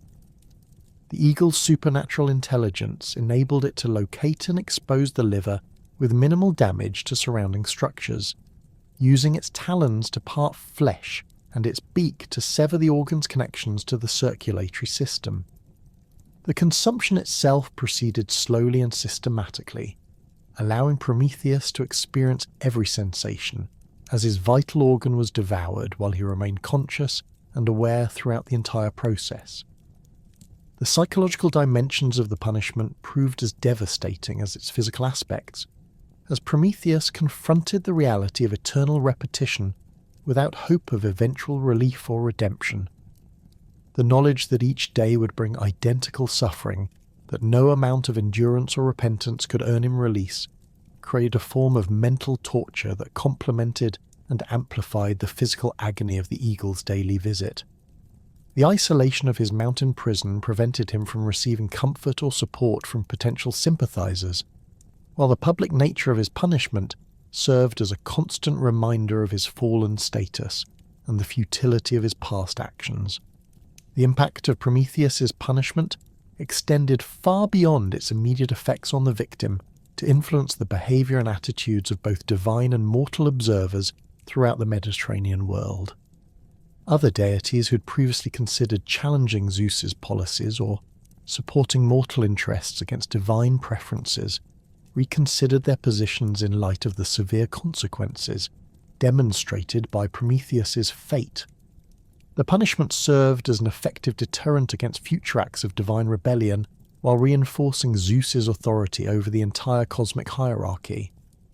Human communities that had benefited from Prometheus's gifts and protection experienced the punishment as a profound loss that went beyond mere sympathy for their divine benefactor's suffering. The daily sight of the eagle's journey to and from the Caucasus Mountains served as a constant reminder of their dependence on divine favour and the dangers inherent in challenging established cosmic order. Many communities instituted religious observances designed to honour Prometheus's sacrifice, while carefully avoiding any actions that might be interpreted as continued defiance of Zeus's authority. The establishment of Prometheus's eternal punishment marked a fundamental shift in the relationship between divine and mortal realms that would influence Greek religious and philosophical thought for centuries to come. The demonstration of divine power's absolute nature, combined with the evidence of divine willingness to inflict eternal suffering on those who challenged cosmic order, created new frameworks for understanding the proper relationship between human ambition and divine authority that would shape everything from individual moral decisions to state-level political policies. The sight of Prometheus chained to the Caucasus Mountains, enduring his daily torment as the eagle tore at his regenerating liver, provided Zeus with grim satisfaction, but failed to address the fundamental problem that had prompted such severe punishment. Humanity continued to thrive with their stolen fire, their settlements growing larger and more sophisticated with each passing season. The technological capabilities that fire had restored enabled them to develop increasingly complex social structures, artistic achievements, and philosophical inquiries that demonstrated an intellectual independence Zeus found deeply troubling. The punishment of their divine protector had clearly failed to diminish human ambition or restore the proper hierarchical relationship between mortal and immortal realms. Zeus's analysis of the situation revealed that punishing Prometheus alone had been strategically insufficient, addressing only the symptom of divine-mortal conflict rather than its underlying cause. The humans themselves remained largely unaffected by their benefactor's suffering, continuing to benefit from his gifts while pursuing their own advancement with apparently undiminished enthusiasm. Their prosperity served as a constant reminder that divine authority could be successfully challenged, potentially inspiring future acts of defiance by other deities or even by mortals themselves. The king of the gods concluded that effective deterrence required direct consequences for humanity itself, demonstrating that divine displeasure would inevitably reach those who benefited from unauthorized divine gifts. The development of an appropriate punishment for humanity required careful consideration of Zeus's broader political objectives within the cosmic hierarchy. Simple destruction of human communities would eliminate the immediate problem, but would also waste the considerable divine effort that had been invested in their creation and development. More importantly, the complete annihilation of humanity would deprive the gods of the worship and tribute that had become integral to Olympian political economy. The ideal solution needed to reduce human independence and ambition, while preserving their capacity to serve divine interests through religious observance and material offerings. Zeus's consultation with his divine advisors produced numerous suggestions for addressing the human problem, ranging from natural disasters that would force communities to focus on survival rather than advancement, to the introduction of diseases that would reduce population levels and technological capabilities. Athena proposed the selective removal of specific human capabilities, such as metalworking or agriculture, that would force communities to regress to more primitive conditions while maintaining their basic survival capacity. Hera advocated for psychological interventions that would increase human susceptibility to fear and superstition, making them more dependent on divine guidance and less likely to pursue independent initiatives. The solution that ultimately captured Zeus's imagination emerged from his recognition that humanity's greatest strength lay in their unity and cooperation, characteristics that had enabled them to overcome individual limitations through collective effort and knowledge sharing. The introduction of fundamental divisions within human communities would undermine these collaborative advantages while creating ongoing sources of conflict and distraction that would prevent them from achieving their full potential. The challenge lay in creating such divisions in ways that would appear natural and inevitable, rather than obviously divine intervention designed to weaken human capabilities. The concept of creating a woman as the instrument of humanity's punishment reflected Zeus's sophisticated understanding of the social dynamics that governed human communities during their early development. The exclusively male population that had emerged from Prometheus's original creation process had fostered social structures based on brotherhood, shared labour, and collective decision-making that maximised community efficiency and minimised internal conflict. The introduction of sexual differentiation would fundamentally alter these dynamics, creating new sources of competition, jealousy, and social complexity that would consume energy and attention previously devoted to technological and cultural advancement. Zeus's decision to commission Hephaestus with the creation of the first woman demonstrated his appreciation for the technical and artistic challenges involved in producing a being whose appearance and characteristics would prove irresistibly attractive to human males, while concealing the destructive potential that would serve divine purposes. The project required not merely the craftsmanship necessary to create a physically perfect form, but also the psychological sophistication to design personality traits and behavioral patterns that would maximize the disruption of existing human social structures while maintaining sufficient appeal to ensure widespread acceptance within human communities. Hephaestus approached the commission with the same meticulous attention to detail that characterized all his divine craftsmanship, despite his personal reservations about participating in another punishment scheme so soon after his reluctant role in Prometheus's binding. The divine smith understood that the woman's physical form would need to surpass human standards of beauty by sufficient margins to overcome the natural conservatism and suspicion that might greet such a radical addition to their communities. Every aspect of her appearance required careful calibration to maximize aesthetic appeal while incorporating subtle elements that would serve Zeus's broader strategic objectives. The clay selected for the woman's creation came from the same riverbanks that had provided material for the original human forms, ensuring compatibility with existing human physiology, while providing Hephaestus with a familiar medium for his sculptural work. The preparation of this clay involved more sophisticated techniques than had been employed in the original human creation, incorporating divine essences and magical properties that would enable the finished form to accommodate the various gifts and characteristics that other Olympian deities would contribute to the project. The clay's enhanced properties would also ensure the woman's longevity and resistance to the diseases and injuries that affected ordinary mortals. The sculpting process itself extended over several weeks as Hephaestus refined and perfected every detail of the woman's physical form. Her facial features combined symmetry and proportion in ways that would appeal to human aesthetic sensibilities, while incorporating subtle variations that would distinguish her clearly from male human appearance. Her body's proportions reflected careful study of human anatomy, combined with artistic enhancement designed to maximize visual appeal and suggest capabilities for the reproductive functions that would become central to her role in human society. Hephaestus's attention to anatomical detail extended beyond mere surface appearance to encompass the internal structures and physiological systems that would enable the woman to function as a living being, rather than merely an animated sculpture.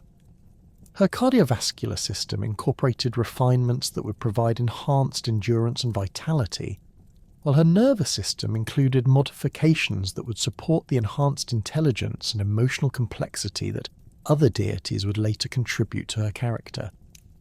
The reproductive organs that distinguished her from male humans received particular attention, as these would serve crucial functions in Zeus's long-term strategy for managing human population dynamics. The completion of the physical form marked only the beginning of the woman's creation, as Zeus had planned for each major Olympian deity to contribute specific gifts and characteristics that would serve different aspects of his punishment strategy.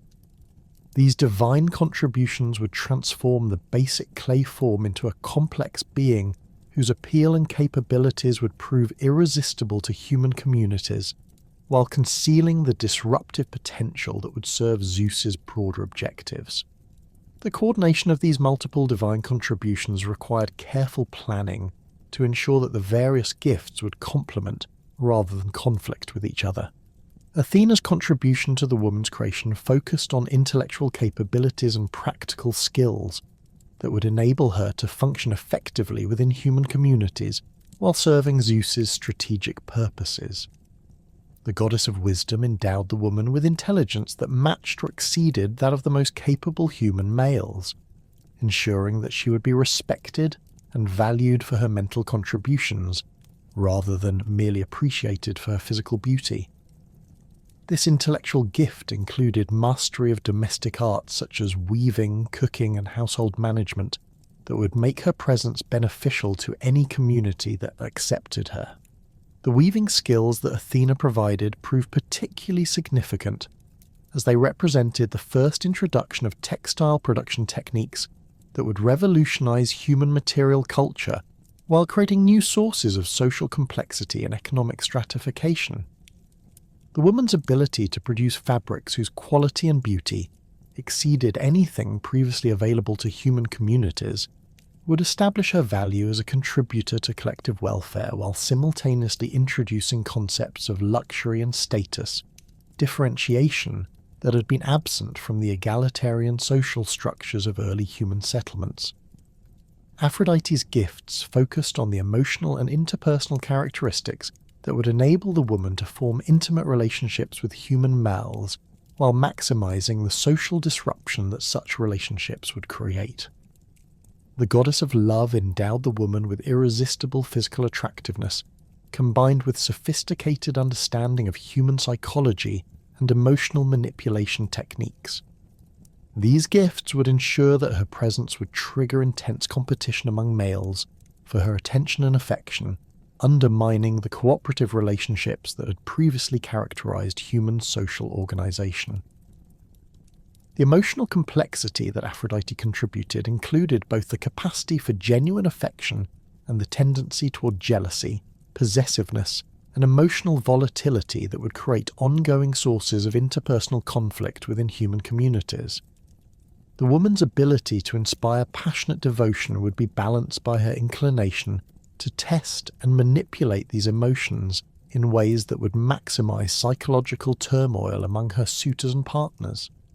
These characteristics would ensure that her integration into human society would produce the kind of ongoing social instability that Zeus sought to achieve. Apollo contributed gifts related to artistic expression and cultural sophistication that would enable the woman to serve as a catalyst for the development of new forms of human creativity, while simultaneously introducing elements of vanity and competitive display that would complicate social relationships. Her musical abilities would surpass those of existing human performers, enabling her to create forms of entertainment and emotional expression that had been impossible within the exclusively male communities of early human civilization. These artistic gifts would also provide her with powerful tools for emotional manipulation and social influence. The prophetic abilities that Apollo included among his gifts would enable the woman to anticipate and influence human behavior in ways that would serve Zeus's strategic objectives, while appearing to provide valuable guidance and protection to her human associates. Her capacity to foresee potential dangers and opportunities would make her counsel highly valued within human communities, providing her with influence over important decisions that could be used to steer human development in directions that would serve divine rather than mortal interests. Artemis contributed characteristics related to independence and self-sufficiency that would enable the woman to maintain her autonomy within human communities while avoiding the kind of complete integration that might compromise her effectiveness as an agent of divine will. Her hunting and survival skills would ensure that she could provide for herself if necessary, while her fierce protectiveness toward those she favoured would create additional sources of social division as communities competed for her loyalty and support. Hermes provided the woman with persuasive abilities and strategic thinking capabilities that would enable her to navigate complex social situations while advancing Zeus's broader objectives for human punishment and control. His gifts included mastery of language and communication techniques that would make her arguments compelling and her suggestions difficult to resist, as well as the cunning intelligence necessary to identify and exploit human weaknesses and vulnerabilities. These characteristics would enable her to serve as an effective agent of divine policy, while maintaining the appearance of genuine concern for human welfare. The final divine contribution came from Zeus himself, who provided the woman with the specific knowledge and motivation necessary to fulfill her role as the instrument of humanity's punishment. His gifts included understanding of the cosmic hierarchy and divine politics that would enable her to serve divine interests while maintaining plausible explanations for her actions that would satisfy human curiosity and suspicion.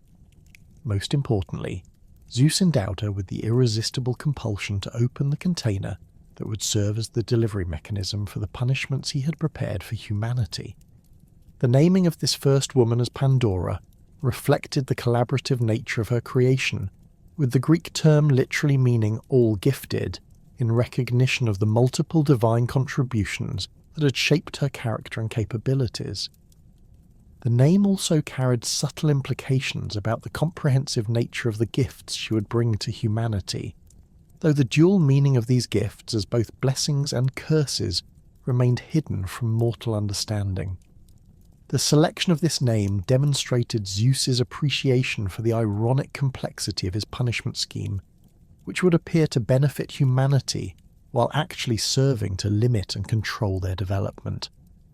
The completion of Pandora's creation required the final step of animation, transforming the divinely crafted form into a living being capable of independent thought and action, while remaining fundamentally committed to fulfilling Zeus's strategic objectives. The animation process involved the careful integration of all the various divine gifts into a coherent personality that could function effectively in human society, while maintaining the hidden characteristics necessary for her role as an agent of divine punishment. The success of this integration would determine whether Zeus's elaborate scheme would achieve its intended effects. The introduction of Pandora into human society required careful consideration of the most effective approach for maximizing her acceptance, while minimizing suspicion about her divine origins and ulterior purposes. Zeus decided that she should be presented as a gift from the gods to humanity, ostensibly in recognition of their achievements, and as a gesture of divine favour designed to enhance their future prosperity and happiness. This presentation would ensure enthusiastic reception, while concealing the punitive motivations that had actually driven her creation. The selection of Epimetheus as Pandora's intended husband reflected Zeus's sophisticated understanding of human psychology and his appreciation for the ironic justice of using Prometheus's own brother as an unwitting instrument of divine retribution. Epimetheus's well-known tendency toward impulsive decision-making and his susceptibility to immediate gratification made him the ideal target for Pandora's considerable charms, while his family connection to Prometheus would ensure that humanity's punishment would strike directly at the heart of their divine protector's legacy. The centuries following Pandora's introduction into human society witnessed the gradual transformation of Zeus's punishment scheme into an accepted reality of mortal existence. Human communities adapted to the complexities introduced by sexual differentiation, developing new social structures and cultural practices that accommodated the challenges while preserving their essential capacity for advancement and achievement. The evils released from Pandora's jar became integrated into the human experience, creating ongoing sources of suffering and conflict that nonetheless failed to reduce humanity to the state of permanent subservience that Zeus had originally envisioned. Meanwhile, Prometheus remained chained to his Caucasus peak, enduring his daily torment while observing the resilience and continued development of the beings he had helped create. The unchanging nature of Prometheus's punishment began to attract attention from various quarters of the divine hierarchy as the centuries accumulated into millennia. Younger gods who had not participated in the original conflicts that led to his binding questioned whether eternal torment remained proportionate to crimes committed so long ago, while older deities who had witnessed the entire sequence of events began to reconsider their positions on divine justice and the appropriate limits of punishment.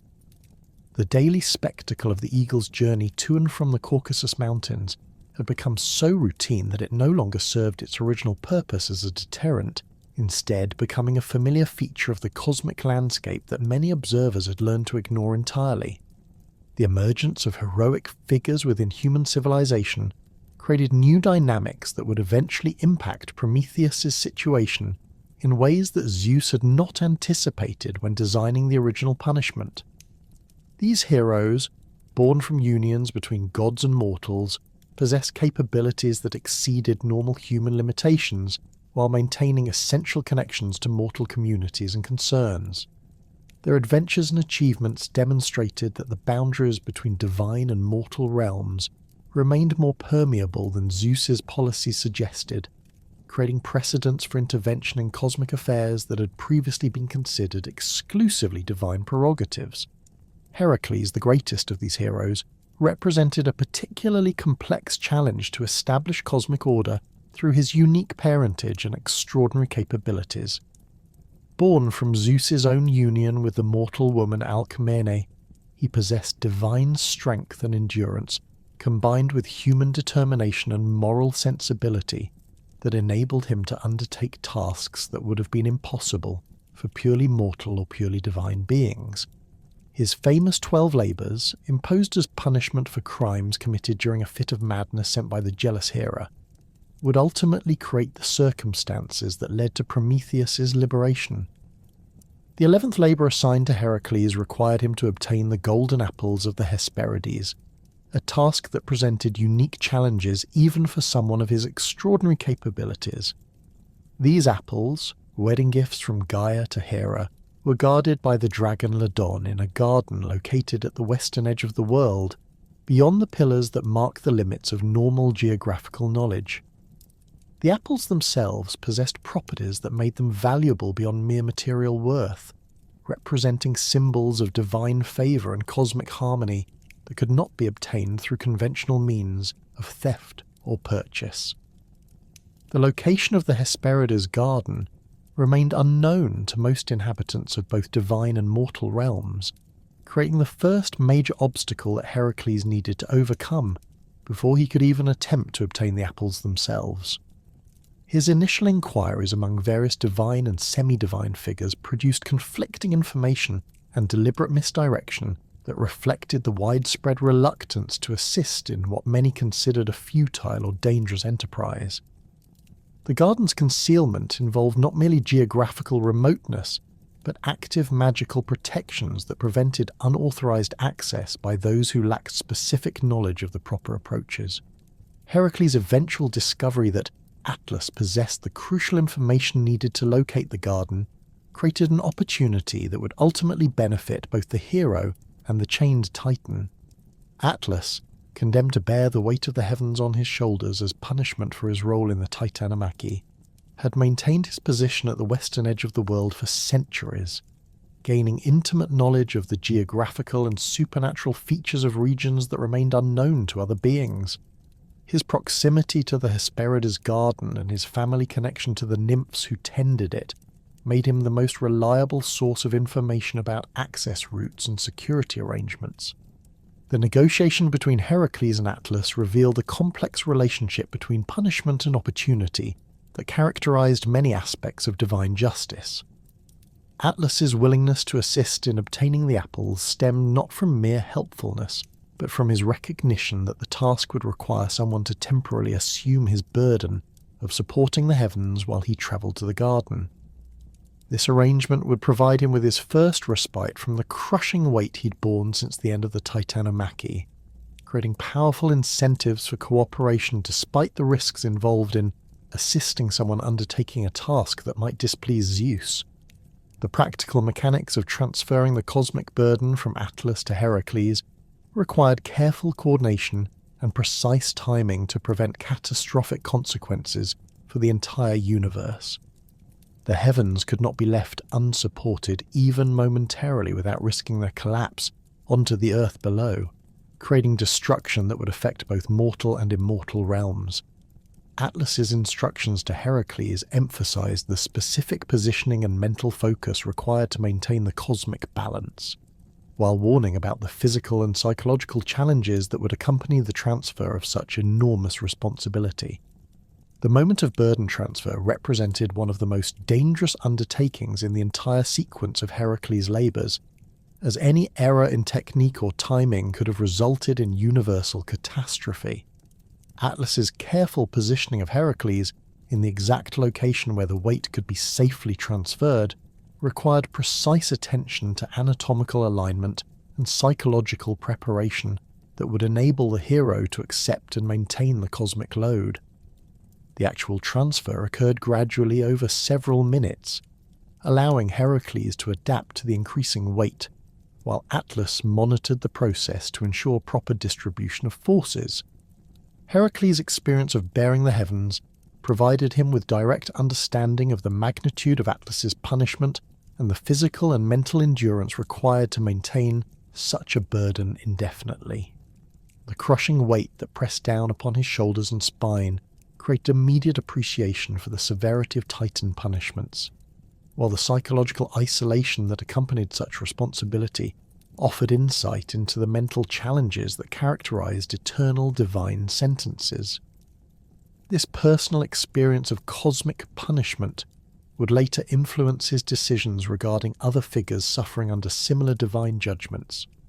Atlas's journey to the Hesperides garden proceeded without the complications that had been anticipated, as his family connections to the nymphs who tended the golden apples facilitated access that would have been impossible for unauthorized intruders. The garden's guardian dragon, Ladon, recognized Atlas's legitimate authority within the cosmic hierarchy and permitted his approach without the violent resistance that had deterred previous would-be thieves. The nymphs themselves, daughters of Atlas through various divine unions, welcomed their father's visit as a rare opportunity for family reunion after centuries of separation. The retrieval of the golden apples required Atlas to overcome not merely physical obstacles, but also the emotional challenges associated with his family relationships and the broader implications of assisting in Heracles' labour. His daughter's concerns about the potential consequences of removing the apples from their protected garden reflected legitimate worries about divine displeasure, while their joy at seeing their father created additional emotional complexity that made departure difficult. Atlas's ultimate success in obtaining the apples demonstrated both his determination to secure temporary relief from his cosmic burden and his willingness to accept whatever consequences might result from his assistance to Heracles. The return journey from the Hesperides garden provided Atlas with extended freedom from his crushing burden for the first time since the Titanomachy, creating a powerful psychological incentive to delay or avoid resuming his cosmic responsibilities.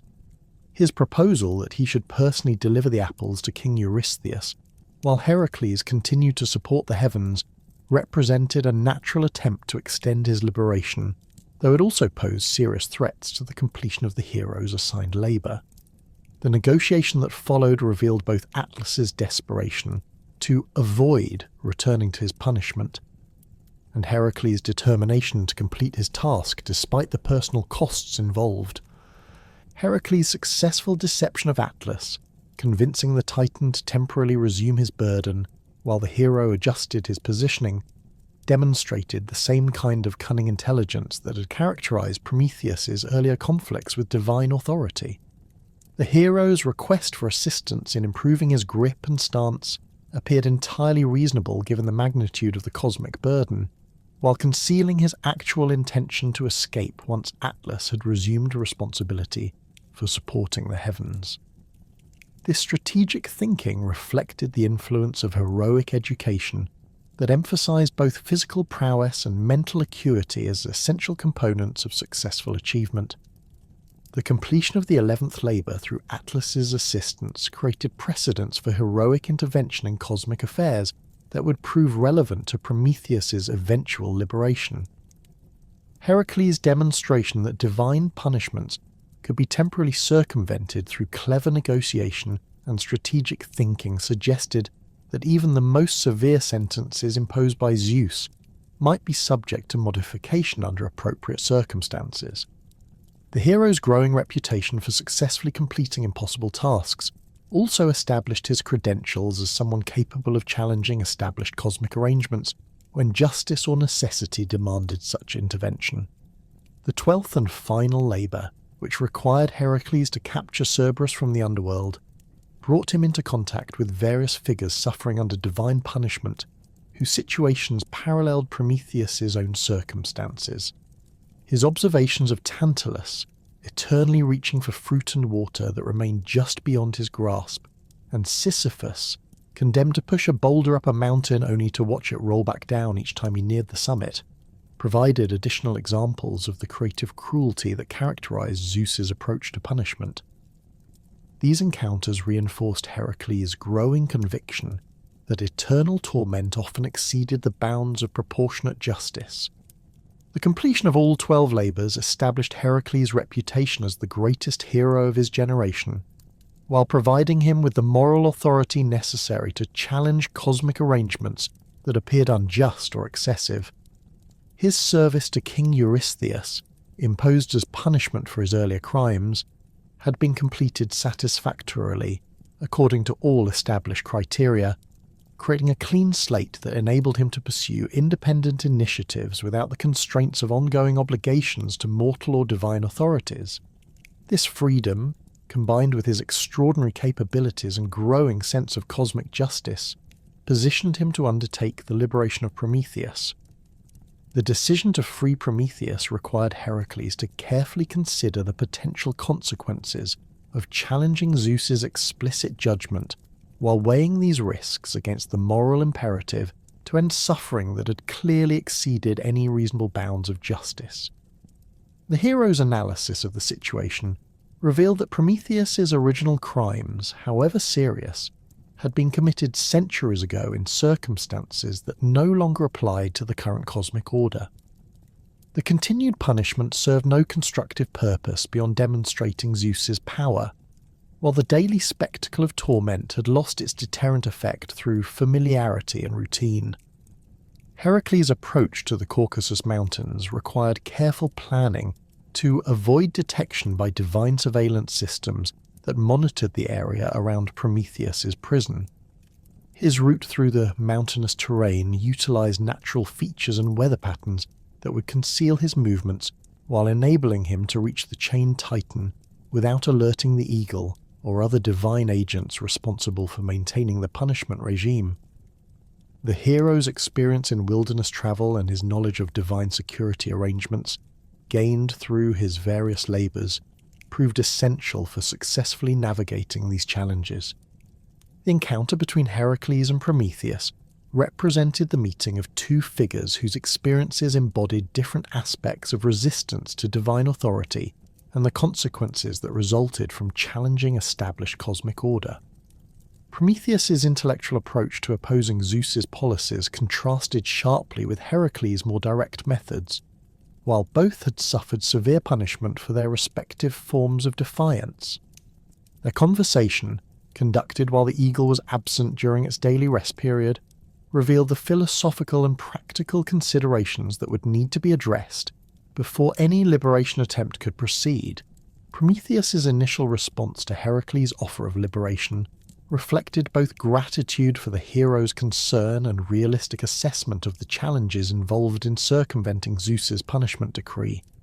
The Titan's centuries of suffering had not diminished his analytical capabilities or his understanding of cosmic politics, enabling him to identify the specific obstacles that would need to be overcome before his freedom could be secured. His prophetic abilities also revealed potential consequences of liberation that would need to be carefully managed to prevent even more severe retribution against both himself and his potential liberator. The most significant obstacle to Prometheus's liberation involved Zeus's specific requirement that any release from his punishment would require the voluntary death of an immortal being, as compensation for the cosmic disruption that his crimes had caused. This condition reflected the king of the gods' understanding that simple release without appropriate compensation would undermine the entire system of divine justice, while potentially encouraging future challenges to cosmic authority. The identification of an immortal willing to make such a sacrifice represented the crucial challenge that had prevented any earlier liberation attempts. The solution to this requirement emerged through the tragic circumstances surrounding Chiron, the wise centaur who had served as teacher and mentor to numerous heroes, including Heracles himself. Chiron's accidental wounding by one of Heracles' arrows poisoned with the Hydra's venom during the hero's second labour, had created a situation where the immortal centaur faced eternal agony from a wound that could not heal but could not kill him. His willingness to exchange his immortality for relief from this suffering provided the voluntary death that Zeus's conditions required, while serving humanitarian purposes that satisfied moral requirements for justice. The negotiation of Chiron's sacrifice required delicate handling to ensure that all parties understood the terms and consequences of the exchange, while maintaining the voluntary nature that Zeus's requirements demanded.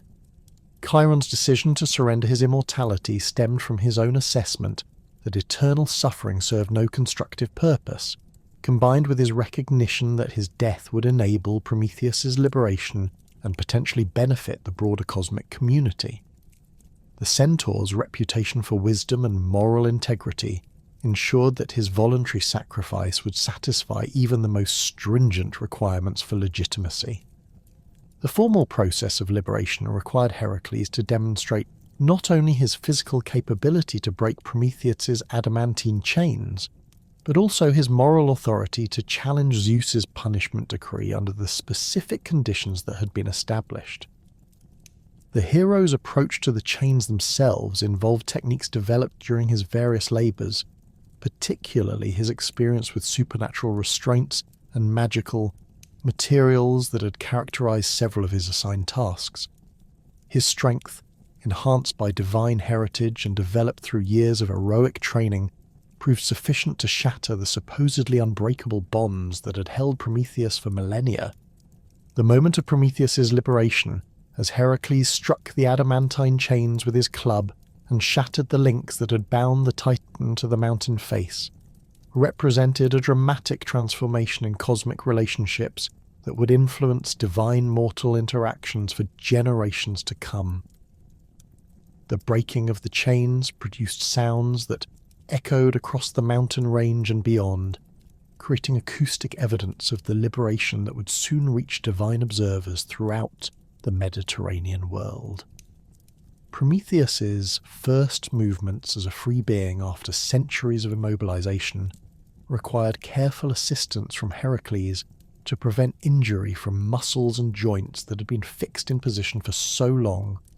The immediate aftermath of the liberation required careful attention to the conditions that Zeus had established for any potential release from punishment. The requirement that Prometheus wear a ring containing a fragment of his binding stone served both practical and symbolic functions, providing ongoing reminder of his past punishment while creating a permanent mark of his criminal status within the cosmic hierarchy. The ring's design incorporated elements of the original adamantine chains, ensuring that its symbolic significance would be immediately recognizable to any divine observer who encountered Prometheus in his liberated state. The selection and preparation of the stone fragment for Prometheus's ring required careful attention to both practical and symbolic considerations that would satisfy Zeus's requirements while minimizing ongoing discomfort for the liberated Titan. The fragment needed to be large enough to serve as a clear reminder of the original punishment, while remaining small enough to be incorporated into jewellery that could be worn comfortably during normal activities. The ring's design also needed to ensure that the stone fragment would remain securely attached under all circumstances, preventing any possibility of removal or loss that might be interpreted as violation of the liberation conditions. Prometheus's acceptance of the ring and its symbolic significance represented his acknowledgement of the cosmic authority that had imposed his original punishment, while demonstrating his willingness to abide by the conditions established for his release. The ring's weight and texture provided constant physical reminders of his past suffering and the continued oversight of divine justice, while its visible presence would inform any observers of his status within the cosmic hierarchy. This ongoing mark of his criminal past would influence his future interactions with both divine and mortal beings, while serving as a permanent testament to the consequences of challenging established authority. The prophetic revelation that Prometheus provided to Zeus following his liberation demonstrated the continued value of his intelligence and foresight to the cosmic order. justifying the decision to release him while establishing new foundations for their relationship. His warning about the dangers associated with Zeus's potential marriage to the sea nymph Thetis revealed information that was crucial for maintaining cosmic stability, while showcasing the kind of strategic intelligence that had originally made him valuable as an advisor during the Titanomachy. The prophecy indicated that any son born from this union would be destined to surpass his father in power, creating the same kind of succession threat that had characterized earlier cosmic conflicts. The specific details of Prometheus's prophecy about Thetis reflected his sophisticated understanding of cosmic patterns and divine genetics that enabled him to perceive consequences that remained hidden from other observers. His analysis of the potential offspring from Zeus's union with the sea nymph revealed that the child would inherit enhanced versions of both parents' capabilities, creating a being whose power would eventually exceed that of the current king of the gods. This information proved crucial for Zeus's decision-making regarding his romantic interests, while demonstrating that Prometheus's intellectual capabilities remained as valuable as ever despite his centuries of punishment. Zeus's response to Prometheus's prophetic warning revealed both his continued respect for the Titan's analytical abilities and his recognition that their past conflicts had been based more on policy disagreements than fundamental incompatibilities. The king of the gods' decision to arrange Thetis's marriage to the mortal hero Peleus effectively neutralized the succession threat while providing face-saving solutions for all parties involved. This diplomatic resolution demonstrated that Zeus had learned to value Prometheus's counsel while maintaining his own authority over cosmic affairs. The broader implications of Prometheus's liberation extended far beyond the immediate resolution of his personal situation to encompass fundamental questions about divine justice, the limits of punishment, and the possibility of redemption within cosmic order. His freedom, achieved through heroic intervention and divine mercy rather than simple completion of sentence, established precedents for the modification of divine punishments under appropriate circumstances. The conditions attached to his release created frameworks for balancing accountability with forgiveness that would influence future approaches to cosmic justice. The cultural impact of the Prometheus myth on subsequent literary, philosophical, and political thought demonstrated the enduring relevance of themes related to resistance to authority, the pursuit of knowledge, and the costs of challenging established order. Ancient Greek dramatists, particularly Aeschylus in his trilogy Promethea, explored the complex moral and political issues raised by Prometheus's story, while examining the tensions between individual conscience and social authority that characterized democratic societies. The figure of Prometheus became a symbol for intellectual courage and the willingness to sacrifice personal welfare for broader humanitarian concerns. The philosophical implications of Prometheus's story influenced thinkers throughout the ancient world who grappled with questions about the relationship between divine authority and human autonomy. Stoic philosophers found in Prometheus a model for rational resistance to unjust authority, while Platonic thinkers explored the educational dimensions of his gift of fire and knowledge to humanity. The myth's exploration of themes related to progress, punishment, and redemption provided frameworks for understanding individual and social development that remained relevant across different cultural contexts.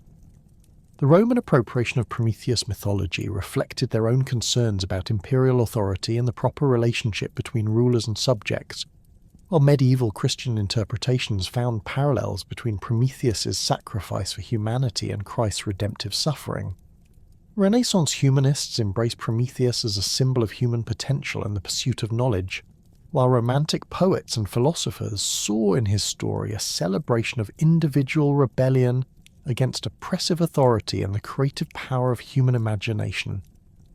The lasting influence of Prometheus's story on revolutionary thought became particularly evident during the Enlightenment and subsequent periods of political upheaval, as thinkers and activists found in his example inspiration for challenging established authority in pursuit of human freedom and progress.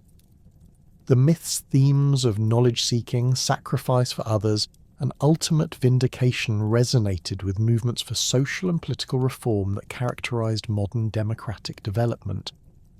Prometheus became a patron figure for scientists, educators, and political reformers who saw their work as continuing his mission of human advancement despite opposition from entrenched interests. The scientific revolution of the 16th and 17th centuries found particular inspiration in Prometheus's role as the bringer of fire and knowledge to humanity, with figures like Galileo and Francis Bacon explicitly invoking his example in their advocacy for empirical investigation and technological advancement. The Industrial Revolution's transformation of human capabilities through mechanical innovation was frequently described in Promethean terms, while the development of nuclear energy in the 20th century prompted renewed examination of the myth's warnings about the potentially dangerous consequences of acquiring divine-level powers. Modern interpretations of the Prometheus myth continue to find relevance in contemporary debates about technological development, environmental responsibility, and the appropriate limits of human ambition in manipulating natural systems. The story's exploration of unintended consequences and the responsibility that accompanies knowledge and power remains applicable to current discussions about genetic engineering, artificial intelligence, and other emerging technologies that promise both benefits and risks for human civilization. Prometheus's legacy as both benefactor and cautionary figure continues to inform ethical discussions about the proper relationship between human capability and cosmic responsibility, ensuring that his story remains as relevant today as it was to the ancient Greeks who first told it.